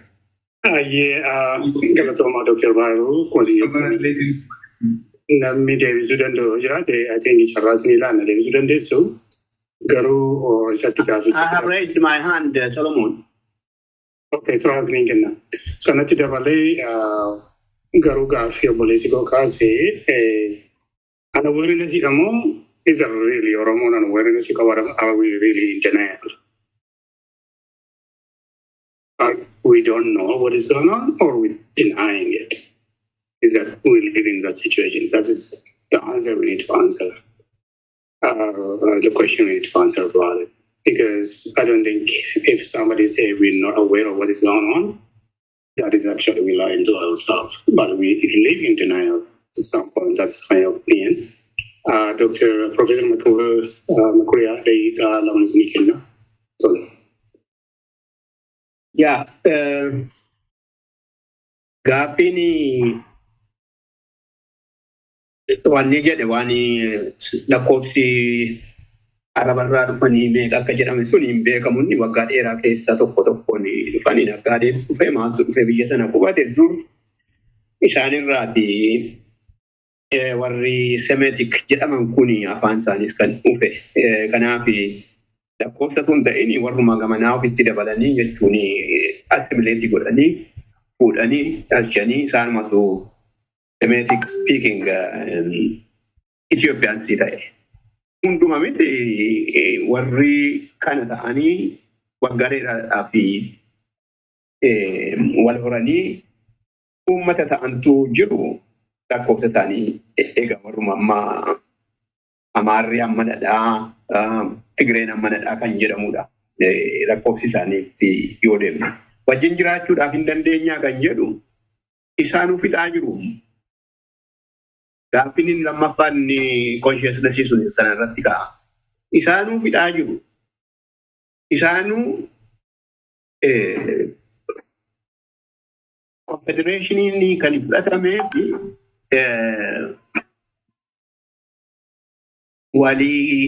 wanni goone waan qabnu walitti kenneetu wajjin jiraannaa kan jedhu sana irratti kan uumamu. Isaan har'ayyuu confederationii sanaa hin barbaadan. Federaal structurein kun haa baduu jedhu. Lammaffaa karaa garbiraa gaaffiin kan ka'aa ture kun Oromoo irratti lola guddaa maas miidiyaadhaan gaggeessaa deemu. Lola qofaatu hin taane lola illee galchan amma Oromiyaa keessatti jalqabnaa Oromiyaatti dabarsinaa. Amara keessatti biyya Amaaraa keessatti salolaa jirru jedhaa jiru. Isaanuu jalqabaniiru garuu nurra jira. Consciousii ta'uun ofii ijaaruun keenya jabeessuun nurra jira. Isaanuu fixaa jiru. Kanaachi Oromoo fixuudhaaf adeemu. Kanaaf yoo jabaanne malee yoo ijaaramne malee waliigaluu maanne rakkinni kun nurra turaa dhumarratti immoo numaaniyyuu baay'ee miidhaa kan jedhu. Oromoo maaliif consciousii ta'uu dide? Waggaa dheeraadhaa fi aadaan Oromoo nagaa. Lammaffaan Oromoon baay'een seenaa baraallee jira. Ijoolleen warri amma qabsoorra jiranii dhugaarumatti dammaqaniiru. Nan dhaggeeffadhaa yeroo baay'ee waa isaan jedhan. Garuu Oromoon baay'een immoo hin dammaqne. Asuma warruma intellectual warruma scholars jennu kana keessa baay'een isaa maajoritiin isaa seenaas hin beeku. Waan Oromoo irra ga'es immoo qajeeltuudhaan iyyuu hubachaa hin jiru. Rakkinni achi jira. Sana irratti jabaachuutu nurra jira. Seenaa baruu, seenaa wal barsiisuu, wal dammaqsuun dirqamummaa. Waan karaa gara biraa dhufu sunis karaa lola irraa dhufu sunis dirqama nu dirqamsiisuudhaaf adeema. Haa ta'u iyyuu malee hin ga'u inni qofaan ofii keenyaan nurra jira. Kana jechuun barbaada. Obbo Sarara fayyaa ta'e. Galatamaa sa'aatiin keenya sokkaa jira. Gaaffiidha moo yaada obbo hojjetaa? Iddoo isaa hojjetaa kan Dalageessaa? Dhagaan jira. Ani obboleessa keenya kan biyya gaafatee fi gaaffiiwwan maaliif tokko ta'uu dadhabnee kan jedhu irratti yaada kennuun barbaade. Eegaa tokkittiin isinii kenna. Baay'ee kennuu hin dandeenye. Sa'aatiin sokkeera. to summarize what Dente, you can summarize Gary. Yaron qabda noote afu. Tolga yaron ya charu olivama bolivia. So kanafi galato mountain case na mama te dani chestani I'll give back to Dr. Trauma to discuss about tomorrow's plan and then summarizing today's conference. Dr. Trauma, stage is yours. Thank you very much, Solomon, and thank you for being MC today. It's been great. I'm very pleased with today's discussion. We have concentrated on the situation that we're in and how we've got there. Tomorrow we will broaden our outlook, involving other people and other people's ideas, and we will be looking forward to ideas for getting out of the mess that we're in. We're going to look forward rather than looking backward. So I hope that we will see you all tomorrow at the same time as we started today. And thank you very much. It's been a very good conference so far. I've been very impressed with the standard of presentations and the scope of them. I know people are feeling despondent, and it does seem hopeless at times. But as Noam Chomsky says, if you say there is no hope, you guarantee there is no hope. We've got to work forward to a solution, which we will find. So let's meet again tomorrow. Thank you very much for all your patience and attentiveness. Thank you. Okay, Nagisa Solomon. Okay. Fayata ele magiggesera garu video to pensheri gochu barbada warri arku barbadani sudan desu gafina makke dinali rajramo aweri tawda tamne sajadu fi akkenya to konisni genu barbade abam barbade sudan da or kani to mero kenjere nubate. So okay, video kuni video ijolen warri amaruma kapan wala ke satrala tangi pasani tol gaisan godatani akati gara full one which ajrani gara full drat so jechu demon one sarat subatani ra screen ko arga ni ada wonno samille nargamu garu sakale sanin dagesto bumper button tursani lalu dan beso rekanis pemera churo pen kuni kayata I'm sorry linki wal gay bori akami dargan na raju ayu rakise isma rati oh dini isma rati ስማራቱን ቢሳ ገለቶማ ነው። በጣም ተመሳሳይ ብኖር እውነቴን ነው የምላችሁ ምንም አያደርጉም። በተግባር ያየሁትን ነው የምነግራችሁ። 2012 ላይ የትምህርት ቤቱ በየዩኒቨርሲቲው አንዳንድ አማራ ምንም ሳያስጠሩ ማለት ነው ተመራቂዎች ሳያስጠሩ ሁሉ እያፈናቀሉ በነበረበት ሰዓት እኛ ኦሮምኛ የምንችለው ኦሮምኛ እየተናገር እነዚህ ጆሌ ኬኛ ደኩን እንጀሮች ይችላል እዛ የኛ ልጆች ናቸው ይሉናል። እንደዚህ አይነት የለይቶ መስራት ስራ የብልጥነት ስራ በእርግጥ የለባቸውም እነሱ በጅምላ መነዳት እንጂ ማለት ነው። የኛ ልጆች ናቸው ብለው ይተውናል። እኛ እንደዚህ አድርገን ራሱ ነፍሳችንን ማስመለጥ የምንችል ሰዎች ነን። ግን ደግሞ ማንነታችንን አንቀይርም። እኛ አማራውያን ነን። ወለጋ ነን፣ ቋንቋ እንችላለን። ቋንቋ መግባቢያ ነው ቢኒ እንዳለው ልክ ነው። ነገር ግን ማንነታችንን አንሸጥም። እኛ አማራውያን ነን። ዛሬ ወደፊትም አማራውያን ነን። ስለዚህ ማንነት አይለወጥም። ማንም መርጦ የሚወለድበት ነገርም አይደለም። እንደዚህ እያላችሁ አትከፋፍሉን ለማለት ትፈልጋለሁ። አመሰግናለሁ። ቀጥይት ጋይስ የምትገቡ ሰው ካላችሁ ሀሳባችሁን ቀጥሉ። አጠር እያደረግን ሰውም እንዳይደክመው ባዶ ቦታ አለ። እስከዛ አኪላ ሀሳብህን ስጥ እስኪ ወንድም። ይሰማል አይደለም? የሚጣናት ኦኬ ኤክስኪውዝ ሚ ሀሳብሽን የሚጣናት አኪላ እስቲ ፍት ሀሳብሽን የሚጣናት ኦኬ እኔ በዚህ ጉዳይ እንኳን ምንም የምለው ነገር የለኝም። ማለት ከሰጠን ዋና ሶፍተን ይቀብዱ ማለት አላውቅም እኔ እንዴት እንደተደረጃችሁ ምናምን ብዙ ኢንፎርሜሽን የለኝም። በእርግጥ ግን ይሄ መገፋት ምናምን ኦሮምኛ ቋንቋ ማውራት ምናምን ባለችው ዙሪያ በጣም እኔ እንኳን ሚዲያ ላይ ስመጣ ብዙ ነገር ተብለናል። እኛ በሰዓቱ ኦሮምኛ አማርኛ መናገር የማይችሉ ልጆች ምናምን ከኛ ጋር ነበሩና ያው አማራነታቸውን እኛ እናውቃለን። ግን ያው ሌላ ክልል የሚኖሩት አማራዎች ወይም ደግሞ አማራ ክልል የሚኖሩት አማራዎች ኦሮምኛ ማውራታቸውን እንጂ አማራ መሆናቸውን አያውቁም ነበር። በዛ ሰዓት ብዙ ነገር ተብለናል፣ እናውቃለን። በጣም ብዙ ነገር ያው እስከሚያልፍ ድረስ ግን አሁን ላይ ምንም ማለት አልፈልግም። እስቲል ቤተሰቦቻችን እንኳን ከዛ ተፈናቅለው ሂደው እዛ እንኳን የሆነ ነገር ገዝተን መታወቂያ እንኳን ስጡ ስንላቸው በእርግጥ በአዴን ቢሆን የሚገፋብን ብዙ የሚያስከፋ ነገሮች እያስተናገዱ ነው። አሁን እንኳን ከወለጋ ሄዱት ማለት ነው።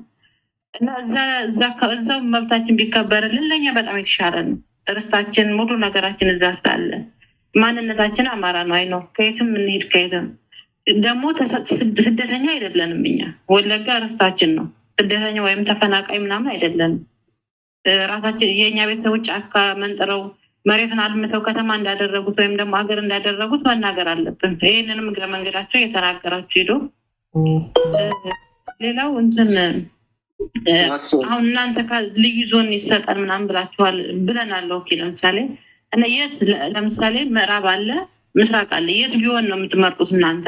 ማለት ይሄንን አይዲያውን ስታመጡ ያው በጣም እንደተበታተንን ታውቃላችሁ ወለጋ ውስጥ እና የት ይሆናል ብላችሁ አስባችሁ ነው ያን ይሄንን ሀሳቡ ስታመነጩት? እሱን በውስጥ ይቅርታ፣ እሱን እንደዚህ ያሉ ነገሮችን በውስጥ ነው የምናወራው። ሜታ እንደዚህ ያሉ ነገሮችን በውስጥ ነው የምናወራው እና ሀሳብሽ ለጊዜው እንደዚህ ከሆነ አሪፍ ነው። በውስጥ ኬሳን ኬሳን በርባዴ ኬሳን ዋና ደዳ ዱበቹ ደንደኛ ቶኮፋ ዋንና ሰው በርባዱ አሲረቲ የራሶፍኑ ኦፍ ቀብኒያ ሰው በርባች ሳርቤታ ገቲ ከናቲፍ ኑቲ ሀረሴ ለቀቤሳቲኒ ሞቱማ ፌደራላስ ተዬ ሚቸል ሚኒስቴራትን ተዬስ ሞቱማ ናሚያትኒስ ተዬስ ኑቲ ሚርጊ ሰበኬኛ ኑፋ የገሙ ፈኬኛ ኑቲ አማራ ናኖ አማራ ረቲ ኡመተ ኦሮሞቲፍ ሰባ ኦሮሞቲፍ ልዩ ዞን ኬን ጅራቻ ጅሩ አመ ጀሪ ፖለቲካ ከናኒሱ ከን በርባደኒ ኡመኒ ወለጋ ፈቼ ጅራ ኖ ፈቼ እንጅሩ ኡመኒ ወለጋ በከቶ ኮ ጅራ አከ ፈቼው ከንጎሌ ሞ ጀራ ቤና ወልቤና ኡኒኬኛዮ ከቲከናቲፊ ዋና ከናከና ኬሳን ይሉበና ያደ ወሪ ገባተን ያለ ኬሰንኬና ኬሳይና ሶፍነቹ አይከረም የሚጣናት ዳረከናሽ ከናትማ እንትን ጉተን አካባቢ ወይም ደግሞ ኪራም አካባቢ ቤተሰብ ያላችሁ ደግሞ አሁን ላይ ጥሩ ሁኔታ ላይ አይደለም። ወይም ደግሞ በዓል ምክንያት በማድረግ የሆኑ አንዳንድ ነገሮች አሉ። ኢንፎርሜሽን ሰማላችሁ ብዬ ተስፋ አድርጋለሁ። ለቤተሰቦቻችሁ ብትነግሩ ደስ ይለኛል። ጉተንና ኪራም አካባቢ የተረፈ ቤተሰብ ካላችሁ ጉተን እንኳን አብዛኛው አማራ ነው አይ ነው እና ያው ጥሩ ሁኔታዎች ላይ አይደሉም። አሁን ማለት አሁን ሰላም ይመስላል ግን አይደለም። ውጭ የሚሰራበት ነገር አለ። እዛ ቤተሰብ ካላችሁ አስጠንቅቁ ለማለት ነው። አመሰግናለሁ። አመድ